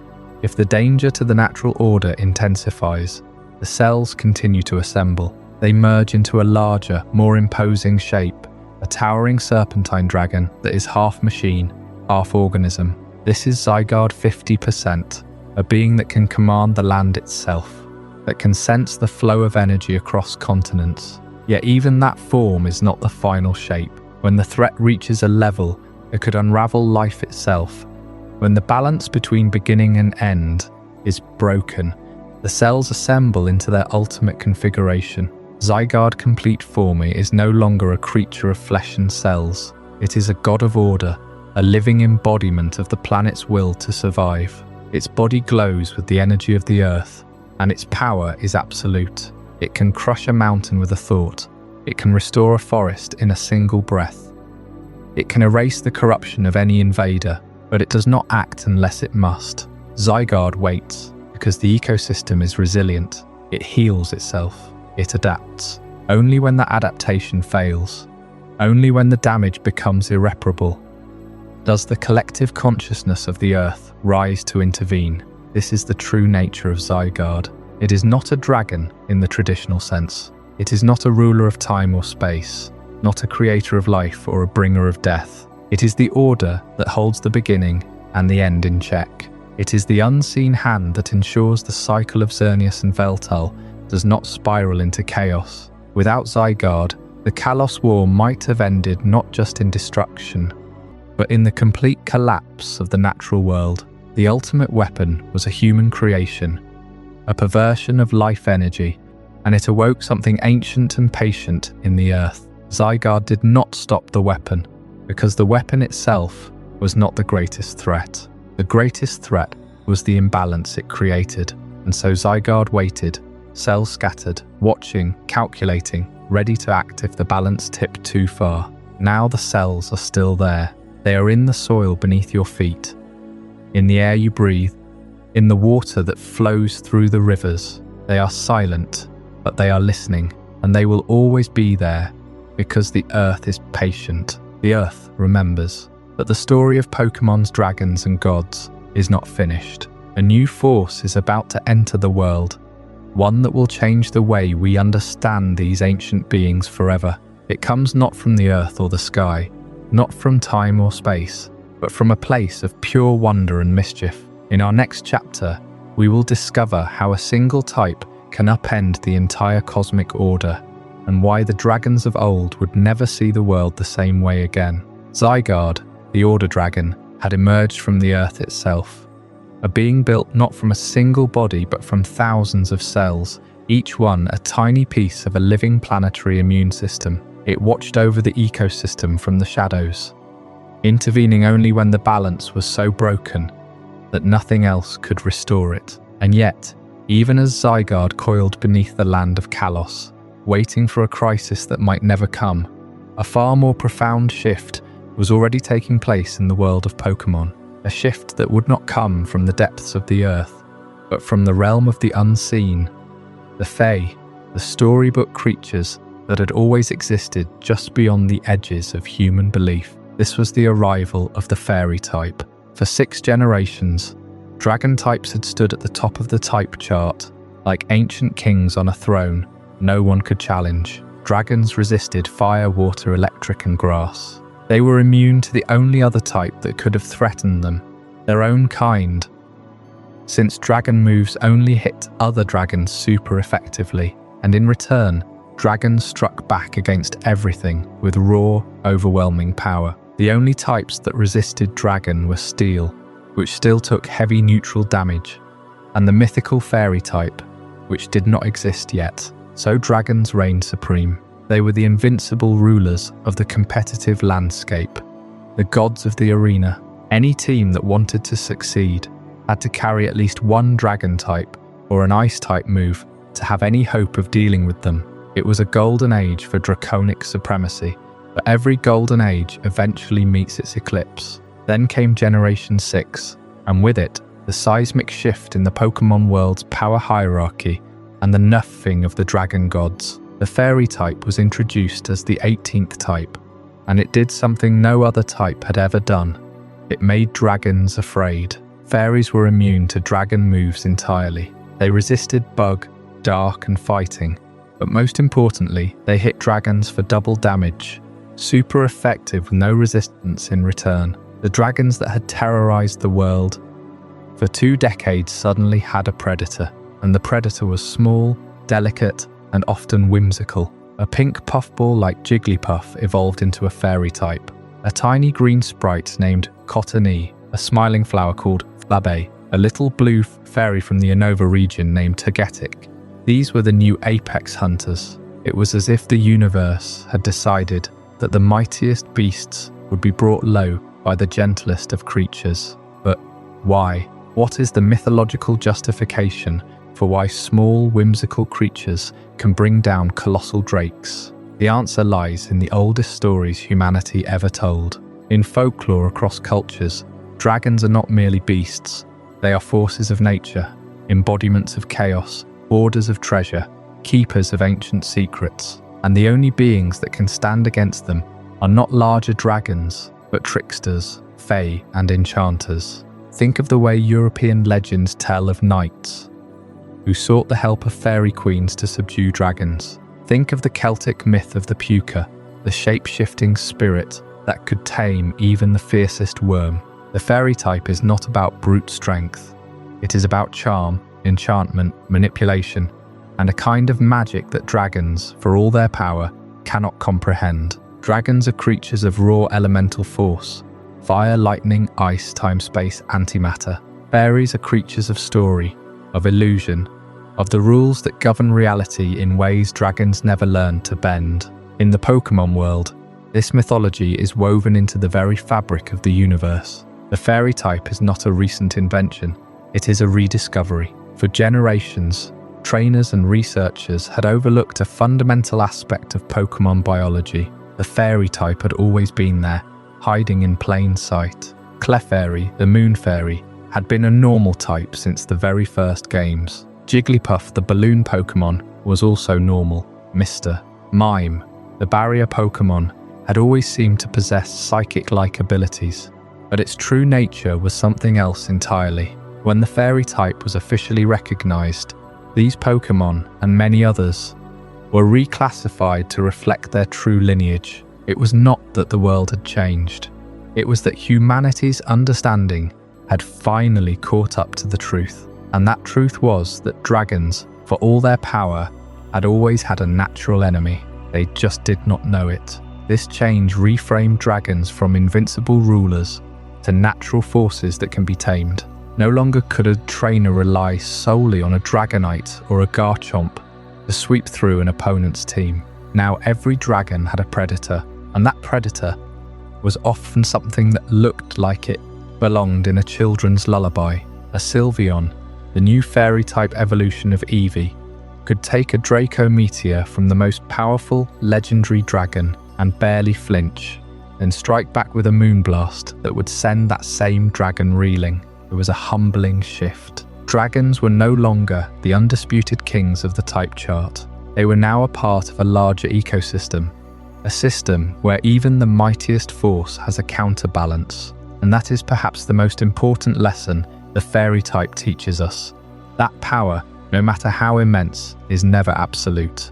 The implications of this change ripple far beyond competitive battles. In the lore of Kalos, the region where the fairy type was formally introduced, the balance between life and death, between Xerneas and Yveltal, is mirrored in the relationship between dragon and fairy. Xerneas itself is a fairy type, a being of eternal life, and it stands as a gentle but firm counter to the destruction of Yveltal and the raw chaos of Zygarde. The fairy energy that flows through Kalos is ancient, older than the ultimate weapon, older than the war that devastated the region 3,000 years ago. It is a reminder that the world of Pokémon is not governed solely by brute force, but by cycles, harmonies, and the unseen threads that bind all things together. And so, as the dragons of the world adjusted to this new reality, the fairy type opened the door to a deeper understanding of the universe. It suggested that there are forces beyond the elemental, beyond the cosmic, beyond even the gods themselves, forces that are woven into the fabric of myth and story, waiting to be rediscovered. And as the sun set on the age of dragon supremacy, a new light began to glow on the horizon. A light that did not come from the earth or the sky, but from the stars themselves. In the islands of Alola, that light would soon take form, and it would challenge everything anyone thought they knew about the nature of divinity, the boundaries of reality, and the ancient myths that still pulse beneath the surface of the Pokémon world. That story is waiting for us just beyond the next chapter. The fairy type's arrival shook the foundations of what it meant to be a dragon, but it also signaled something deeper, a shift in the very nature of divinity in the Pokémon world. After Sinnoh's cosmic architects and Hoenn's elemental titans, after Unova's fractured original dragon and Kalos's cycle of life and death, the next region would look not to the earth beneath its feet, nor to the heavens above, but to the stars themselves. Alola's mythology begins not with a creator god shaping continents, but with the light falling from the sky, and with it, a new kind of legend that blurs the line between ancient deity and interdimensional traveller. The Tapu Guardians of Alola, Tapu Koko, Tapu Lelibelu and Tapu Fini, are a far cry from the grand reality warping gods of Sinnoh. They do not command time or space. They do not hold the fabric of existence together.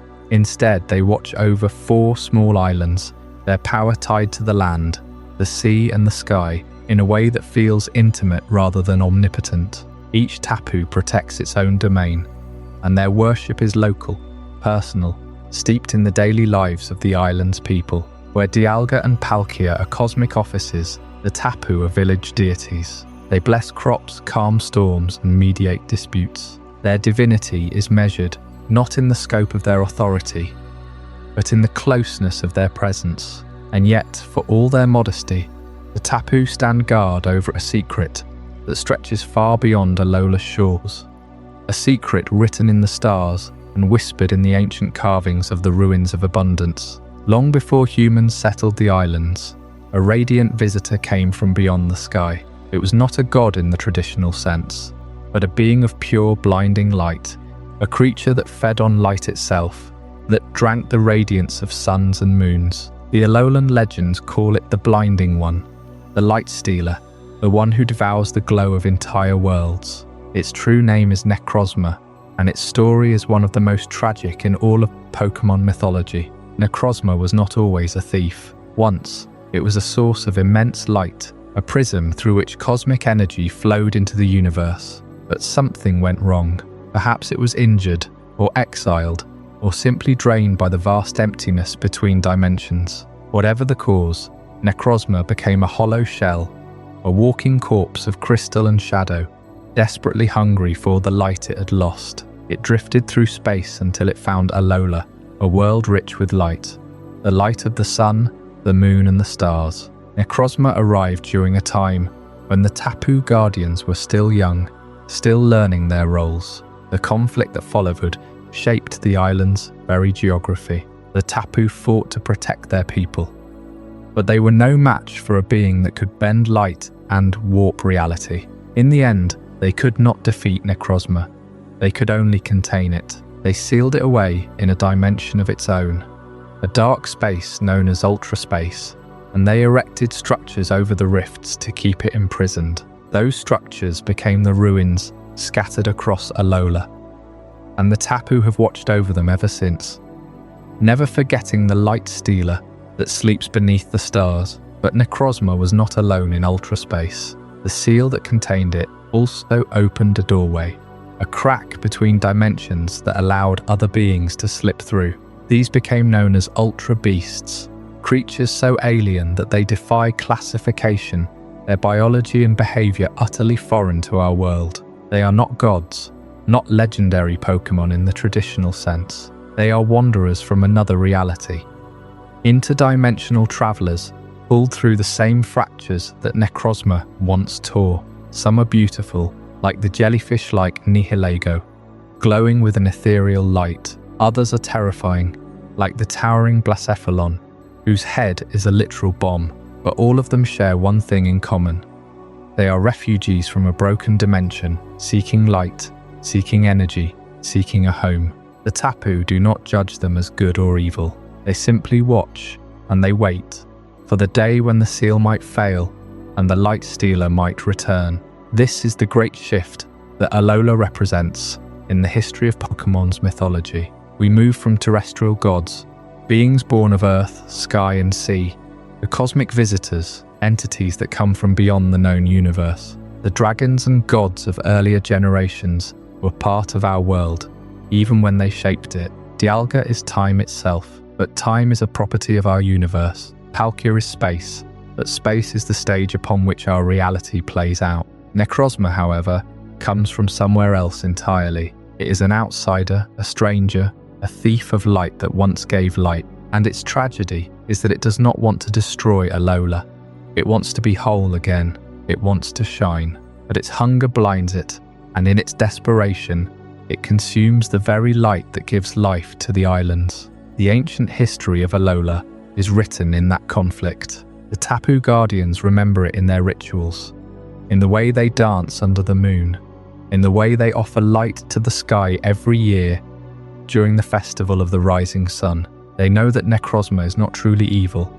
It is broken, and their vigilance is not born of hatred, but of compassion mixed with fear. They keep the light close, because if they don't, the Light Stealer might wake again and devour everything. And yet even the Tapu cannot control everything. There are other visitors from ultraspace, beings of a different kind, ones that do not come as thieves but as emissaries, creatures made of pure cosmic energy, born from the light of a newborn star. Their names are older than Alola itself, and their story is intimately tied to the sun and the moon that Necrozma once tried to steal. The Tapu know that one day the Light Stealer's prison will not be enough, and the only hope for Alola, for the entire world, will lie in the hands of two radiant beings, one that devours the sun and one that sails the moon, guardians of a light that can never be extinguished. That story, the story of Solgaleo and Lunala, the radiant sun and moon,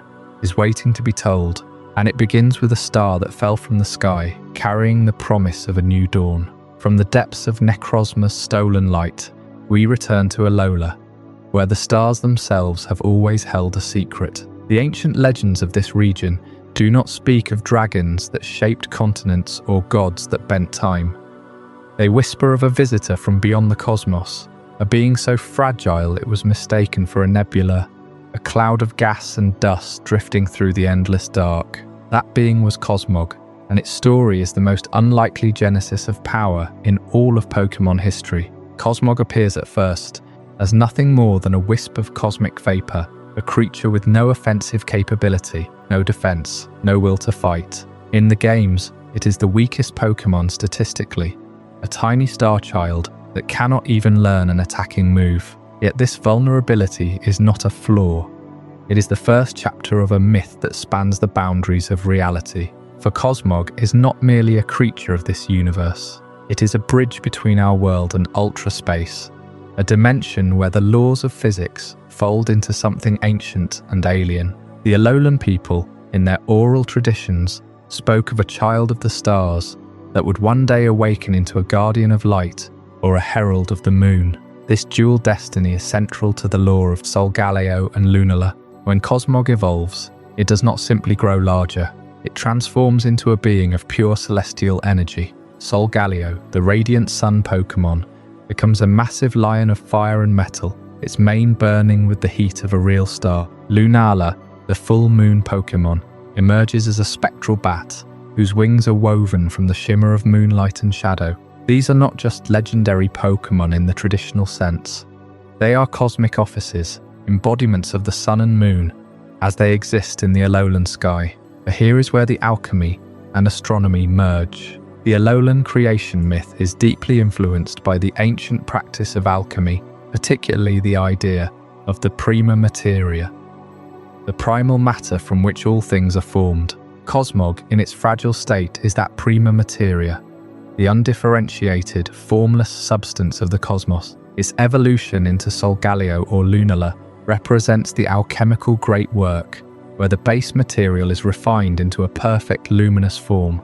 In alchemy, the sun and moon are the twin symbols of the king and queen, the masculine and feminine principles, the gold and silver of the philosopher's stone. Solgaleo and Lunala are these principles made flesh, each one a perfected celestial body, yet they are also bridges. The Ultra Wormhole appears whenever these two beings use their signature move, Sunsteel Strike or Moongeist Beam. This is not accidental. The wormhole is the literal gateway between Alola and the other dimensions of Ultra Space. In the lore, Solgaleo and Lunala were the first to open these passages, allowing the Ultra Beast to enter our world, and in some interpretations, allowing the missing light of Necrozma to be stolen. The wormhole becomes a narrative device that links the sun and moon mythology of Alola to the wider, more disturbing cosmology of Ultra Beasts. It is the thread that ties the gentle star child to the blinding horror of Ultra Necrozma. Think about what this means for the Pokémon world's mythology.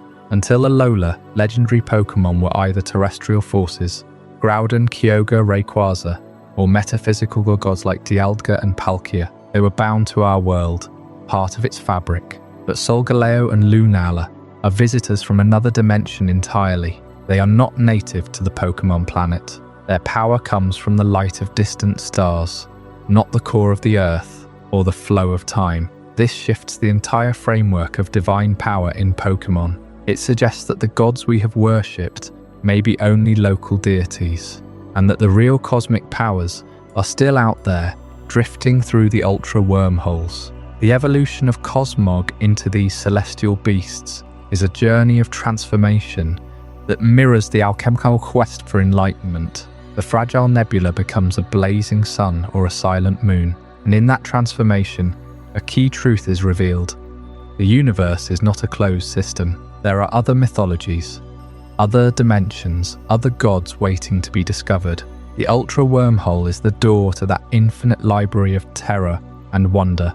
And if you think Solgaleo and Lunala are the pinnacle of this cosmic story, you have not yet seen what happens when the light is stolen, consumed, and twisted into a form that blinds even the sun itself. The story of Ultra Space is far from over, and the being known as Ultra Necrozma, the blinding one, waits to reveal the true price of stolen radiance. From the radiant beasts of Alola, we turn now to the shadow that fell upon that light. Solgaleo and Lunala emerged from Cosmog, a being of pure potential.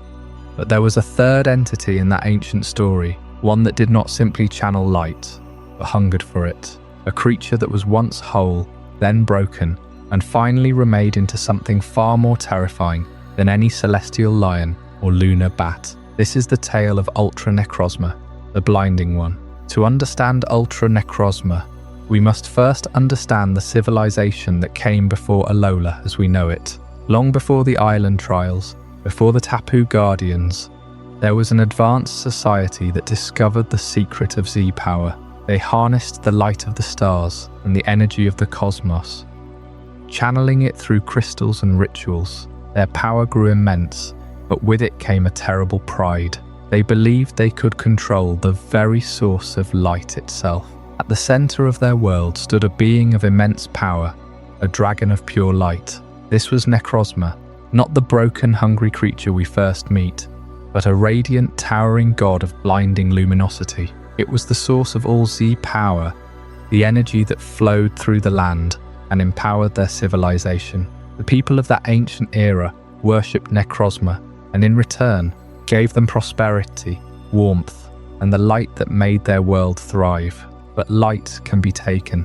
The civilization grew greedy. They began to extract Necrozma's power more aggressively, building machines to siphon its energy directly. They saw the dragon not as a god, but as a battery, and in their hubris, they pushed too far. They drained Necrozma beyond its limits, until its form collapsed. The blinding light went out, and the dragon was broken, its body shattering into 3 pieces: the head, the torso, and the wings. Its light scattered across the dimension, leaving only a hollow, ravenous shell that wandered the ultra space in eternal darkness. This is the Necrozma we encounter in the games, a creature of shadow, a thief of light. It lurks in the depths of ultra space, drawn to any source of energy, desperate to reclaim what was stolen. It attacks Solgaleo and Lunala, not out of malice, but out of instinct. They are beings of pure light, the very essence it lost. When Necrozma merges with one of them, it becomes a twisted, incomplete version of its former self, Duskmane Necrozma or Dawnwings Necrozma. But these forms are not its true power. They are crutches, attempts to approximate the radiance it once commanded. The ultimate restoration, the true return of the broken god, comes when Necrozma absorbs the light of both Solgaleo and Lunala simultaneously, or when it is exposed to the full concentrated power of the Z crystals across Alola. In that moment, its body shatters free of its dark prison, and it ascends into a new form, one that ancient records call the Blinding One, Ultra Necrozma. This is not just a form change. This is a resurrection. The being that emerges is a dragon of light, towering and fierce, with wings that blaze like the sun, and a body that seems to be made of solid photons. Its eyes are not eyes but twin stars, and its roar is a wave of pure energy. Ultra Necrozma is the mechanical peak of dragon power before the modern era of gimmicks. In the games, its base stat total is 754, the highest of any non-mega, non-primal Pokémon at the time of its introduction. Its signature move, Photon Geyser, ignores abilities and deals damage based on whichever of its attacking stats is higher, and its ability, Neuroforce, increases the damage of super effective moves even further. Against it, there is no safe switch, no easy counter, only raw, overwhelming light. But there is a deeper tragedy here. The civilization that abused Necrozma eventually collapsed, its light gone, its people scattered. They left behind ruins, artifacts, and a warning carved into the ancient texts. That light must never be taken by force. The Tapu Guardians were created or summoned to protect the islands from this very hubris, to keep the balance between nature and technology, and yet the broken god still wanders, still hungry, still searching for the light it was denied. Ultra Necrozma is a dragon that was sacrificed to provide that light, only to be betrayed by those it nurtured. Its restoration is not a happy ending.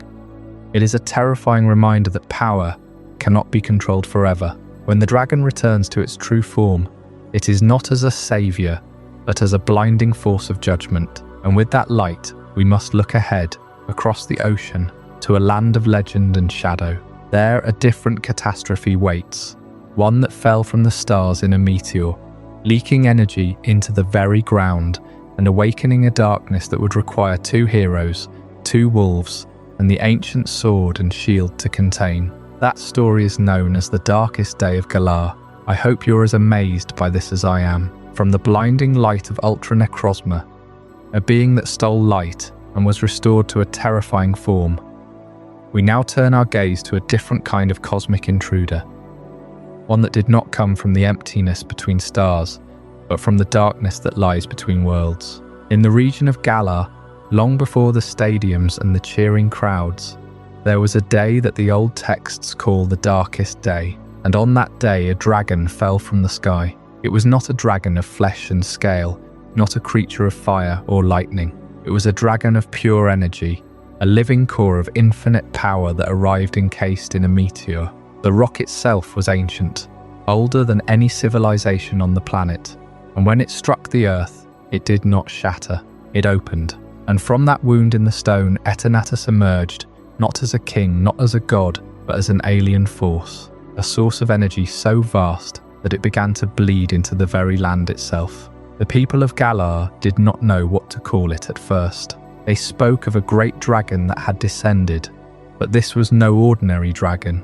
It did not breathe fire or command the weather. It radiated a strange crimson light that made the ground tremble and the sky turn a sickly purple. And as that light spread, It began to warp the world around it. Pokémon that were once small, gentle creatures grew to monstrous sizes. Wooloo became mountains. Corviknight blocked out the sun. Everything touched by the energy swelled and distorted, as if the rules of space and mass had been rewritten by an alien hand. This was the birth of the Dynamax phenomenon, but it was not a gift, it was an infection. The energy of Eternatus did not merely enlarge things, it destabilized them. It warped the fabric of time and space locally, creating pockets of instability where cause and effect seemed to bend. A single second could stretch into an hour, a mile could shrink to a step. The region of Galar, once a land of rolling hills and quiet forests, became a nightmare of distorted proportions, and at the center of it all, Eternatus grew stronger, feeding on the chaos it had unleashed. The ancient texts of Galar record this event with a strange omission. They speak of two kings who rose during the darkest day, two warriors who stood against the dragon, but their names have been erased from history. In the official records, they are simply called the Kings of the Shield and the Sword. Yet the truth, buried beneath centuries of legend, is far stranger. The two kings were not human. They were Pokémon, legendary wolves, Zacian and Zamazenta, who fought not with armies but with their own bodies and a single, ancient weapon. Why were the two kings erased? Some believe it was to protect the secret of their true nature. Others say it was because the truth would have undermined the power of the human monarchy that followed. But what we know from the fragments that survive is that Zacian and Zamazenta were not servants of the kings. They were the kings. They were the ones who wielded the sacred sword and the sacred shield. And they were the ones who faced Eternatus directly. The battle was not a war of armies. It was a duel between a dragon from beyond the stars and two wolves who carried the essence of Galar itself. Zacian's sword could cut through the distortion, and Zamazenta's shield could absorb the infinite energy. Together they drove Eternatus back into the ground, sealing it deep beneath what would later become the Hammerlock Stadium, and then they vanished, leaving behind only their weapons and a legend that would be repurposed by human kings. The historical erasure of the two kings is one of the most subtle and yet most profound mysteries in Pokémon mythology. It suggests that the human rulers of Galar, in the aftermath of the Darkest Day, rewrote the story to place themselves at the center. They claimed that the legendary wolves were merely their partners, and that they, the human kings, had commanded them. But the truth, whispered in the old songs and the hidden carvings, is that Zacian and Zamazenta were never tamed. They were the monarchs of that ancient time, and they gave everything to stop a dragon that should never have fallen to earth. Eternatus, even in its sealed state, continues to leak energy. That energy is what powers the Dynamax phenomenon to this day, and it is also what threatens to awaken the dragon once more. The Darkest Day was not a single event. It is a cycle, a wound that never fully heals. And the two wolves, waiting in the shadows, know that one day the seal will break, and they will have to face the alien dragon again. That is the true story of Galar's ancient catastrophe. A dragon from space, a distortion of time and space, and two silent kings who were erased from history so that human pride could reign. But the wolves remember, and when the next Darkest Day comes, they will be ready to take up the sword and shield once more.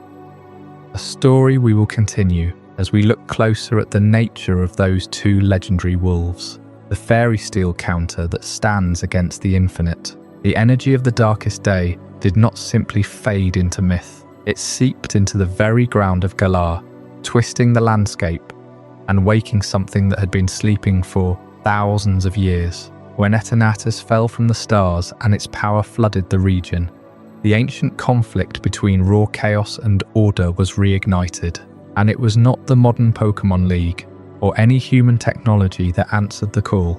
It was two warriors and their partners, whose names have been carved into the oldest stones of the Galar region, Zacian and Zamazenta.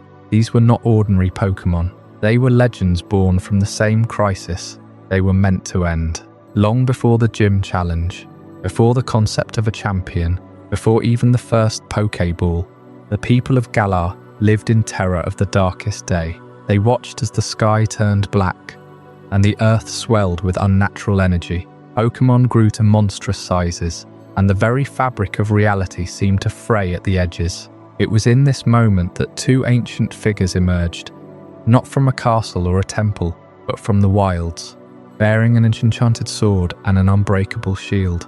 They were the original protectors, the ones who stood between Galar and total annihilation. Zacian and Zamazenta are more than just powerful creatures. They are the embodiment of a fundamental truth in Galar's mythology, that dragons, and especially the kind of draconic power represented by Eternatus, are not something to be tamed or worshipped. They are a problem, a catastrophe, a force that must be stopped by heroes who are willing to sacrifice everything. The ancient warriors who rose to stop the draconic catastrophe of the Darkest Day did so not out of ambition, but out of necessity.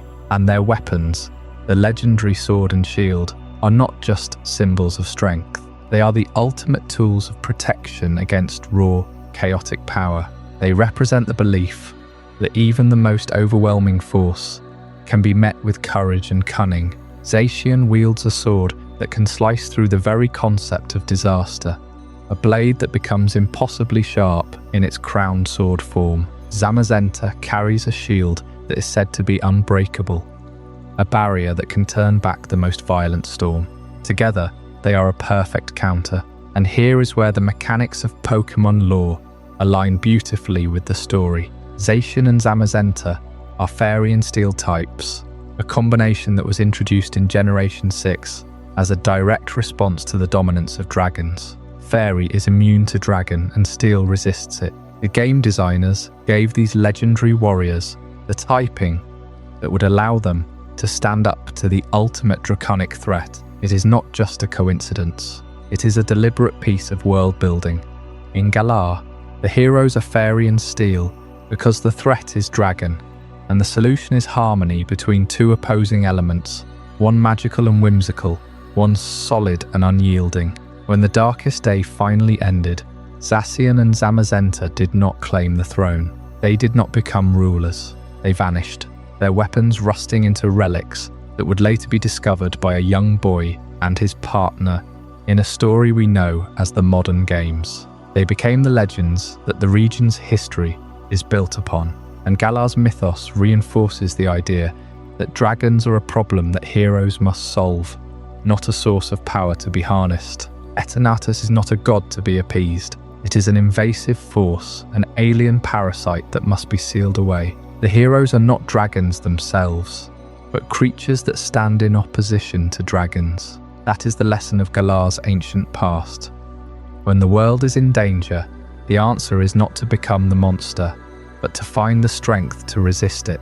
Now, consider how different this is from the mythology of other regions. In Hoenn, Rayquaza is a dragon that mediates between two other dragons. In Sinnoh, Dialga and Palkia are dragons that control time and space. But in Galar, the dragons are the villains, and the heroes are the ones who carry the sword and shield. It is a reversal that makes the region unique, and it sets the stage for an even older, quieter kind of power, one that does not fight with weapons or magic, but with sheer ancient force. The next time you hear a story about a Pokémon that can drag continents across the ocean, remember that even the most solid ground can be moved by a being that has been sleeping since the world was young. That is the story of Regigigas and the Continental Drift, and it is a legend that connects the very shape of the Pokémon world to the might of a single, colossal creature. But that is a tale for another night. The ancient warriors of Galar rose with their sword and shield to contain the chaotic energy of a fallen star.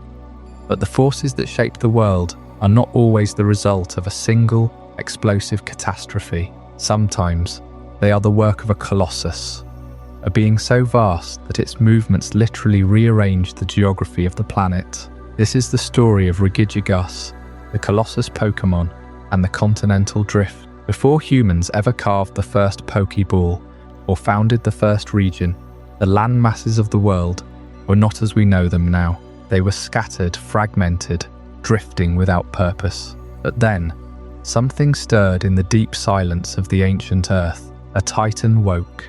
Regigigas, as the oldest legends tell, was a being of immense, almost incomprehensible strength. It did not breathe fire or command the weather. Its power was raw, tectonic, a kind of force that could shift mountains and drag continents across the sea. According to the lore that survives in the Sinnoh region and beyond, Regigigas literally pulled the continental shelves into their current positions, using massive ropes. Imagine that. A creature of stone and energy, walking the ocean floor, hauling entire land masses behind it like a ship's anchor. The world's shape is not an accident of plate tectonics alone. It is the work of a single purposeful giant.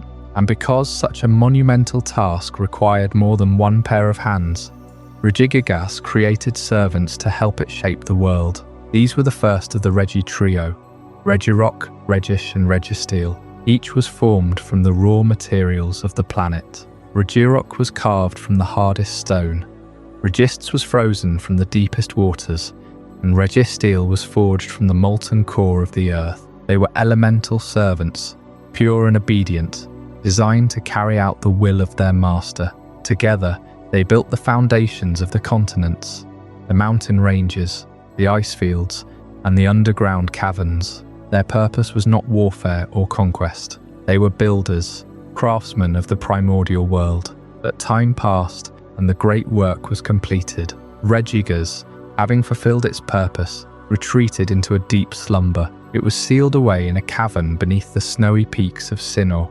perhaps in the shadow of Mount Coronet, waiting for a signal that might never come. The Regi trio were scattered, hidden in ruins and temples across the world, each one guarded by puzzles that only the most determined explorers could solve.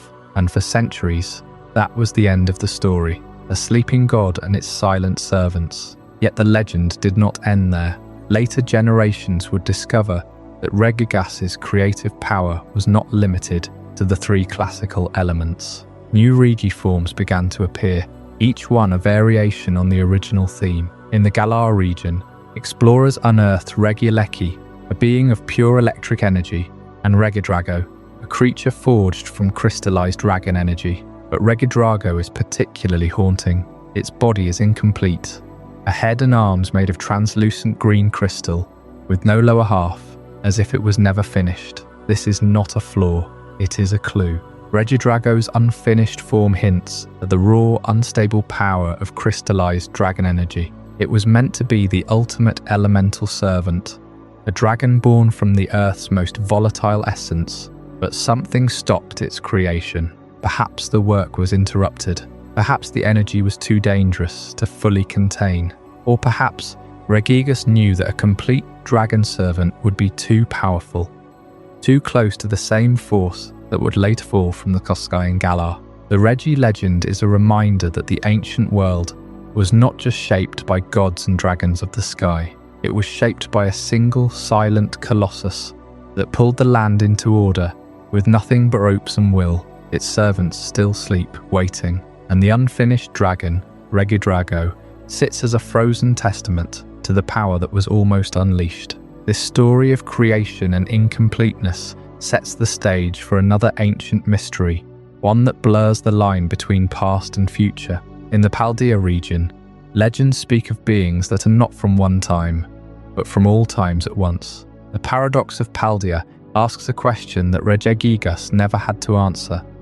What happens when the past and the future both come true at the same moment? And that is the story we will uncover next, in Chapter 23, The Paradox of Paldea.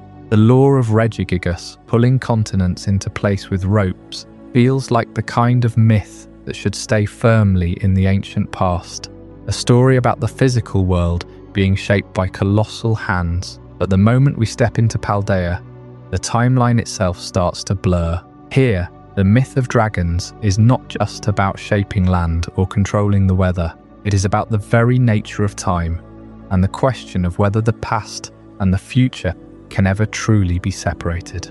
Paldea's great secret lies beneath its surface, in a place called Area Zero. This crater, a massive wound in the earth, is not just a geographical feature. It is a tear in the fabric of history. The Pokémon that dwell there do not belong to one era. They belong to many. And the two that stand above all others are Corydon and Miraidon, the Winged King and the Iron Serpent. They represent opposite ends of the Draconic spectrum, but they are not opposites in the way Reshiram and Zekrom were, or Dialga and Palkia. They are mirrors of each other, separated by time itself. Corydon looks like a creature from a prehistoric age. Its feathers and scales, reminiscent of ancient reptiles, its build powerful and wild. It is called the Winged King not because it flies, but because it once ruled the skies of a forgotten world. Its very presence feels primal, like a memory of a time when dragons were the undisputed masters of the earth. Before humans, before even the great continental shifts. Miraidon, on the other hand, is sleek and metallic, its body designed with mechanical precision, its eyes glowing with digital light. It is the Iron Serpent, a being from a future where nature and technology have merged into something unrecognizable. Its movements are fluid, almost programmed, and its energy hums with an otherworldly frequency. But here is the twist that redefines everything you thought you knew about legendary Pokémon. These are not gods created by Arceus or cosmic forces personified. They are biological relatives of modern Pokémon. Corydon is related to Cyclizer, a common lizard-like Pokémon that people ride across the region. Miraidon is also related to Cyclizar, but from a timeline that never happened. They are the same species, but from different eras. The Winged King is the ancient ancestor, the Iron Serpent is the future descendant, and together they exist in the same moment, in the same place, because Area Zero has forgotten the rules of linear time. This revelation changes the entire framework of dragon mythology. For generations, we assumed legendary dragons were unique, singular beings, each with a specific cosmic role. But here, in the Paradox of Paldea, that even the mightiest dragons are just echoes of a family tree that stretches across all of existence. Corydon and Miraidon are not separate from the natural world. They are the natural world in its most extreme forms, pulled from timelines that should never have touched. The implications are staggering. If these dragons are just evolved forms of a common Pokémon, then what does that say about Dialga's control over time? What does it say about the very concept of creation? Perhaps the ancient myths were not wrong, but incomplete. Perhaps the gods we worshipped were simply the final forms of beings that started as ordinary creatures, shaped by eons of change, by the pressures of different worlds. And Area Zero is the place where those pressures collide, where the ancient and the futuristic bleed into one another, creating paradoxes that defy explanation. This is where the story of Paldea's dragons ends, but it is not where the mystery ends. Because if the timeline can blur, if the past and future can meet, then what else might be hiding beneath the surface? What energy allows these paradoxes to exist? The answer lies in a crystal, a phenomenon that turns Pokémon into glittering gems, and a hidden turtle that may hold the key to the very foundation of reality. But that is a story for another time. A story about the terrestrial phenomenon and Terapagos, the creature that might be the source of all these shimmering contradictions. For now, rest in the knowledge that dragons are not just ancient or futuristic, they are everything in between. The Paradox of Paldea left us standing at the edge of Area Zero, staring into a crater where time itself seemed to fold, where the past and future of dragonkind had been pulled into a single chasm. Corydon and Miraidon, the Winged King and the Iron Serpent, were the most visible faces of that mystery. But they were not the only secret buried in those depths. Beneath the crater, beneath the soil and the strange glowing flora, something else pulsed.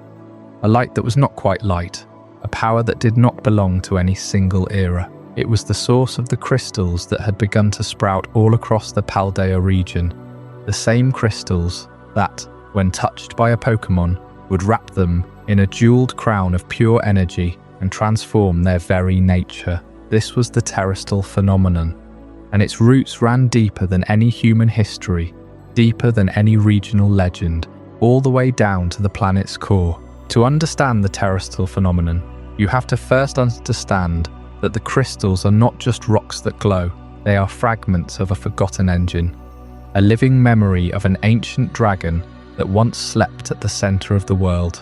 That dragon is Terrapagos, and if the creation trio of Sinnoh governs the framework of reality, time, space, and antimatter, then Terrapagos governs the raw essence of energy itself, the primal substance from which all types are drawn. The crystals that rain down over Paldea are not meteoric in the way Eternatus was. They are not alien visitors from ultraspace. They are more like splinters of a great, hidden sun that lies beneath the crust. A sun that has been slowly leaking its light into the surface world for eons. The hidden history of these crystals is written in the geology of Paldea, in the strange formations that jut from cliffsides, and the sparkling caves that wind through the mountains. Early settlers of the region must have found them and wondered at their power, but the first to truly harness the terrestrial phenomenon were likely not human at all. Watchers of the night sky have long told stories of a great turtle-like Pokémon that carried the land on its back, a creature of immense age and even greater stillness. Those stories were dismissed as folklore, but they were closer to the truth than any modern scientist would care to admit. Terrapagos is real, and it exists in a state of near-perfect hibernation, coiled around the planetary core, dreaming the energy of every type into existence. When a Pokémon undergoes terrestrialization, it is not simply gaining a new coat of paint, it is being momentarily blessed by that deep dreaming dragon. The crystals that form over its head, those jagged crowns of light, are a temporary incarnation of Terrapagos' own energy. The Pokémon becomes a living shard of the world's heart, and interestingly, the power of terrestrialization does not erase a Pokémon's original typing. It overlays it, transforming one part of its nature into something else entirely. This is the same process by which the ancient dragon, the original dragon of Unova, was said to have been split into Reshiram, Zekrom, and Kyurem. That myth spoke of a single being divided by ideology, but Terrapagos suggests something even more fundamental, the possibility of unification, which brings us to the stellar type. In the language of the Paldean scholars, the stellar type is described as the ultimate unification of all elemental forces, including the Draconic. It is not a new type in the traditional sense. It is the type that lies behind all types, the pure, undifferentiated energy of Terrapagos itself. When a Pokémon terrestrializes into the stellar type, it is not becoming something alien. It is returning to the source, shedding the divisions that time and evolution have layered onto its body. For a brief moment, the Pokémon is a dragon of the deep earth, a creature that holds the power of fire, water, grass, lightning and sky within a single flawless crystal. And yes, the draconic essence is there, woven into the stellar light, because dragons have always been the beings most attuned to the primal forces of creation. From Rayquaza's dominion over the sky to Dialga's rule over time, dragons are the type that reaches beyond element into essence. The stellar type is the logical endpoint of that reach. So why does Terrapagos sleep? And why has it chosen now to let its crystals surface so abundantly? Perhaps the answer lies in the same paradox that gave us Corydon and Miraidon. The timeline is fraying. The past and future are bleeding into one another. Terrapagos, the ancient heart of the planet, may be stirring in response to that disturbance. Its crystals are a kind of warning, a gift, or possibly both. They offer Pokémon the chance to become something greater, to wear a crown of stellar power. But they also remind us that the world is built on a sleeping dragon, and that dragon is dreaming of a time before types, before gods, before the separation of light and shadow. And in that dream, there are other dragons, not gods, but not quite mortal either. They walk the line between the legendary and the ordinary. They are the Pseudo-Legendaries, the ones who can never ascend to the throne, but are strong enough to guard its steps. They have been with us since the very beginning, and their story is the next step on this journey. From the depths of Area Zero, where Terrapagos pulsed with the raw energy of the planet's core, We now turn our gaze to a different kind of power. A power that does not dwell in crystalline slumber or cosmic isolation. It is a power that walks the earth, breathes fire or ice or fury, and in its own way mimics the gods. These are the Pseudo-Legendaries, the mortal dragons. You see, long before the ancient myths spoke of Dialga and Palkia, long before Rayquaza silenced the war between land and sea, there were creatures that clawed their way to the top of the food chain through sheer biological determination. They are not born as gods, nor do they carry the weight of universal offices. Instead, they are the products of evolution, sometimes literal, always brutal, and to the common person wandering the routes of Kanto or Sinnoh.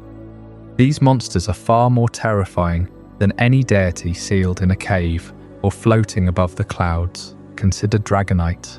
On the surface, it appears gentle, even goofy. A plump orange dragon with tiny wings that somehow allow it to fly around the world in 16 hours. But do not mistake its friendly demeanor for weakness. Dragonite is what happens when a Dratini, a meek sea serpent that grows by shedding its skin, finally reaches its full potential after a long and harrowing journey. It is said that Dragonite can summon storms with a single flap of its wings. In the lore of the Pokémon world, a single Dragonite has been known to level entire cities when provoked. That is not the power of a god. It is the power of a mortal that has sent its limits. And that is why people fear it. They can see it. They can track its migration patterns. They know it exists in the same world they inhabit. And they know that if one goes on a rampage, there is no ancient prophecy to stop it. Only trainers and their own Pokémon.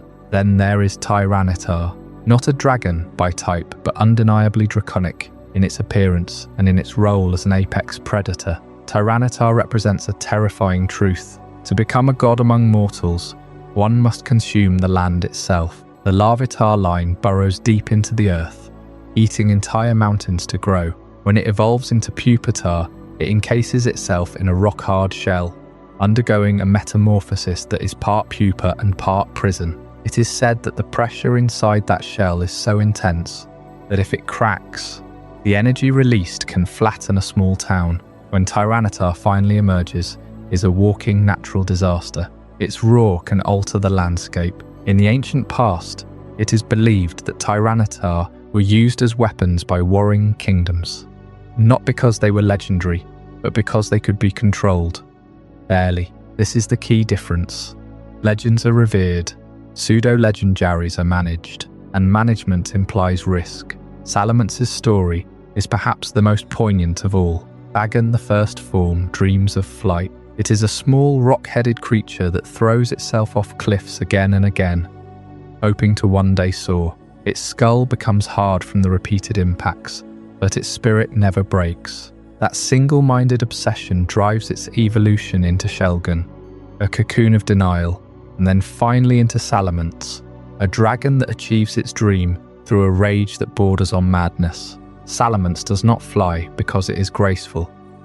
It flies because it willed itself to tear through the very laws of physics. In the wild, Salamence are known to terrorize entire ecosystems, not out of malice, but out of an endless need to prove their dominance. To the villagers who see a Salamence darken the sky, it is not a symbol of truth or ideals, like the legendary dragons of Unova.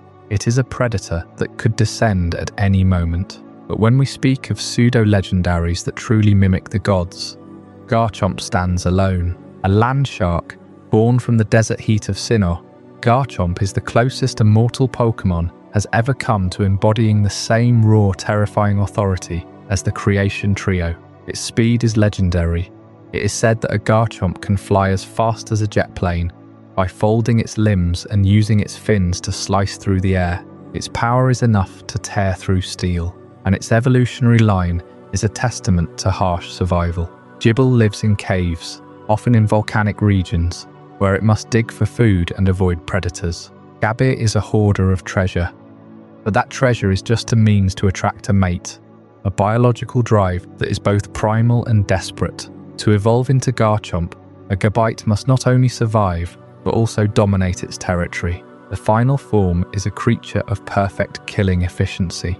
If Rayquaza is the sky's guardian, Garchomp is the ground's tyrant.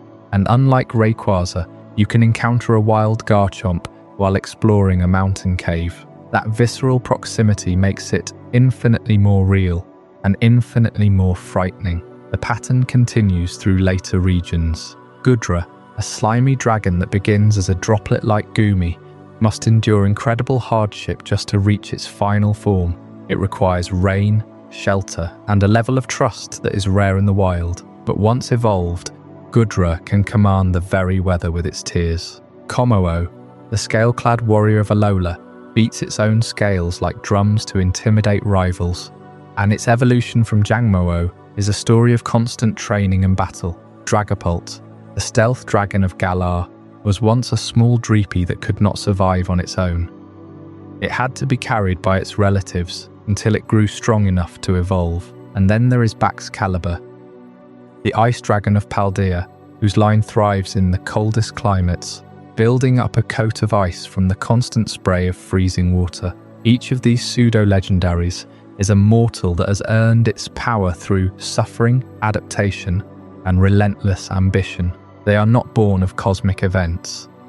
They are born of the struggle to live, and that is why the common people of the Pokémon world fear them more than the legends. The legendaries are forces of nature, yes, but they are often distant, asleep for millennia, or bound to a specific duty. A farmer might never see a Groudon, but a single Tyranitar could destroy his harvest in a night. A fisherman might know of Kyurem, but a roaming Salamence is a real threat to his boat. The pseudo-legendaries are the predators that share the world with humanity. They are the alpha predators that have no ancient pact to protect civilization. They are the proof that evolution, in its most extreme form, can produce creatures that rival the power of the gods without ever touching the divine. As we move deeper into the mythos of the Pokémon world, we must understand that these mortal dragons are not separate from the cosmic architecture. They are its foundation. The same forces that shaped Dialga's grip on time and Palkia's hold on space also gave rise to the evolutionary lines that clawed their way into the sunlight. In a way, the pseudo-legendaries are the test runs, the prototypes, the mortal experiments that paved the way for the gods themselves. And in the next chapter, we will explore the architecture that binds them all together, an invisible scaffolding of power that connects every dragon, every legend, and every myth into a single, fragile structure. That is the draconic architecture of the world, and it is not what you expect. For if the pseudo-legendaries are the mortal heirs to the throne of power, the architecture itself is the blueprint of reality, and it is starting to crack. We left the pseudo-legendaries at the top of the food chain. Creatures like Dragonite, Salamence, and Garchomp, whose evolution is a biological triumph, a brutal climb from hatchling to apex predator. They mimic the powers of the gods, but they are not the gods themselves. They are the mortal ceiling, the highest expression of what a dragon can become without touching the divine. And yet, even as these beings rule the skies and mountains, the world itself whispers of older, deeper forces, forces that shaped the very ground beneath our feet. Every region in the Pokémon world has a dragon story carved into its landscape. Not just a legend told around a fire, but a physical explanation for why the rivers bend, why the mountains rise, why the islands form a chain like a spine. In Hoenn, the fundamental geography is a war zone. The clash between Groudon and Kyogre didn't just create weather, it sculpted the entire region. The ocean deeps, the volcanic peaks, the continental shelves, all of it bears the scars of a battle that was never truly won, only paused. Rayquaza, the sky dragon, didn't just stop the fighting. He became the ceiling of the world, a living boundary between Earth and space. His presence in the ozone layer is not just mythic, it is architectural. The Sky Pillar, that spiral tower rising from the ocean, is a monument to his role as mediator, a human-built reflection of the dragon's own vertical dominion. And that spiral shape, the twisting ascent toward the heavens, recurs again and again across continents, across eras. In Yoto, the dragon's den is hidden beneath a waterfall, a sacred hollow where the strongest of dragon tamers prove their worth. But there is another structure, one that predates the modern era. The tower that once stood in Ecruteak City. Before it burned, before it became the Bell Tower and the Brass Tower, there was a legend of a dragon that coiled around the tower's spire. A guardian whose form was said to mimic the spiral of time itself. That dragon is gone now, but the tower's ruins still echo with the memory. And just south, on the Sevi Islands, the Tanobi ruins contain a spiral chamber, a pattern that appears in dragon-worshipping cultures across the world. These are not coincidences. They are the fingerprints of ancient architects who saw dragons not as monsters, but as the literal spine of creation. Sinnoh takes this idea to its cosmic extreme. Here the geography isn't just shaped by dragons, it is the body of dragons. Mount Coronet, the central mountain range, is described in some texts as the backbone of the region, and if you look at a map of Sinnoh, the mountain forms a spine that separates east from west. That spine is said to be the resting place of Dialga, the being of time, and Palkia, the being of space. Their presence doesn't just influence the region, it defines it. The spear pillar at the summit is a temple built at the axis of reality, a place where the veil between dimensions is thin, and below, deep in the underground, lies the Turnback Cave, a labyrinth that leads to Giratina's distortion world. Every mountain cave, every lake cavern, every deep trench in Sinnoh is a wound or a doorway left by these dragons. The humans who settled here didn't choose the land by accident. They built their cities around the dragon's bones. Unova's geography tells a different story, a story of a fracture. The entire region is shaped like a dragon's wing, some scholars say, and at its heart once lived the original dragon, a being of pure power. When it was split into Reshiram and Zekrom, the land itself tore apart. The desert resort, the vast sandy waste. Some believe that is the scar where the dragon's body was ripped in two. The ruins of the ancient castle, buried beneath the desert, are a testament to a culture that worshipped the dragon as a single, unified god. The dragons themselves are gone, but their influence lingers in the tectonic ridges and the currents of the seas. The humans built the Dragon Spiral Tower, a name that echoes across legends as a place to mourn the loss of the whole or to await its return. That tower still stands, its spiral staircase winding upward into the sky, a deliberate echo of the ancient pattern. Galar's geography is defined by a single catastrophic event, the Darkest Day. When Eternatus fell from the sky in a meteor, its energy leaked into the land, creating the power spots that dot the region. Those spots are not random.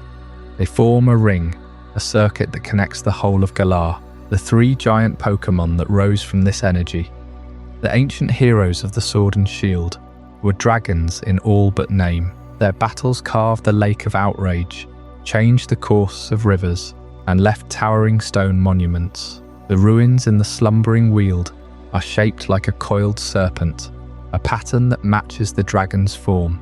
And in Winden, the city itself is built around a massive stadium that sits on the site of the original battle. The very architecture of Galar is a memorial to a dragon's arrival. Paldea, the most recent region, offers a different kind of geography, one that exists in two times at once.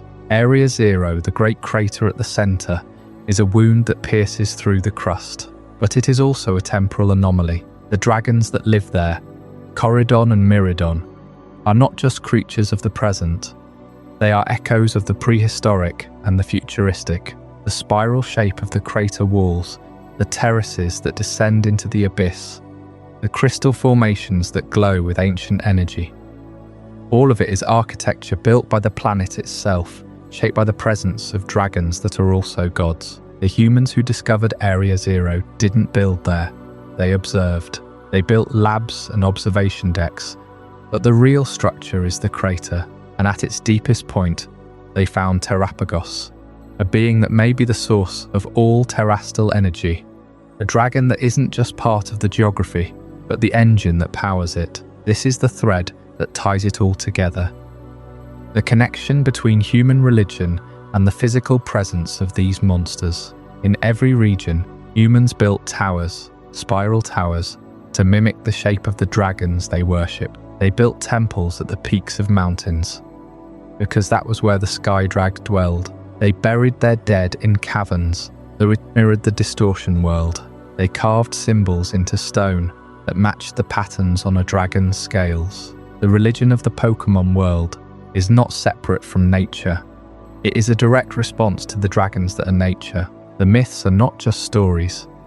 They are explanations for why the land looks the way it does. And the dragons themselves, whether they are sleeping at the bottom of a lake or flying in the ozone layer, are the architects. So when we look at the world of Pokémon, we are looking at a world built by dragons. Every region is a confession of faith, a geographical prayer to the beings that shaped it. And as we move forward into new regions, new mysteries, we are left to wonder, what new dragon will carve its body into the next map?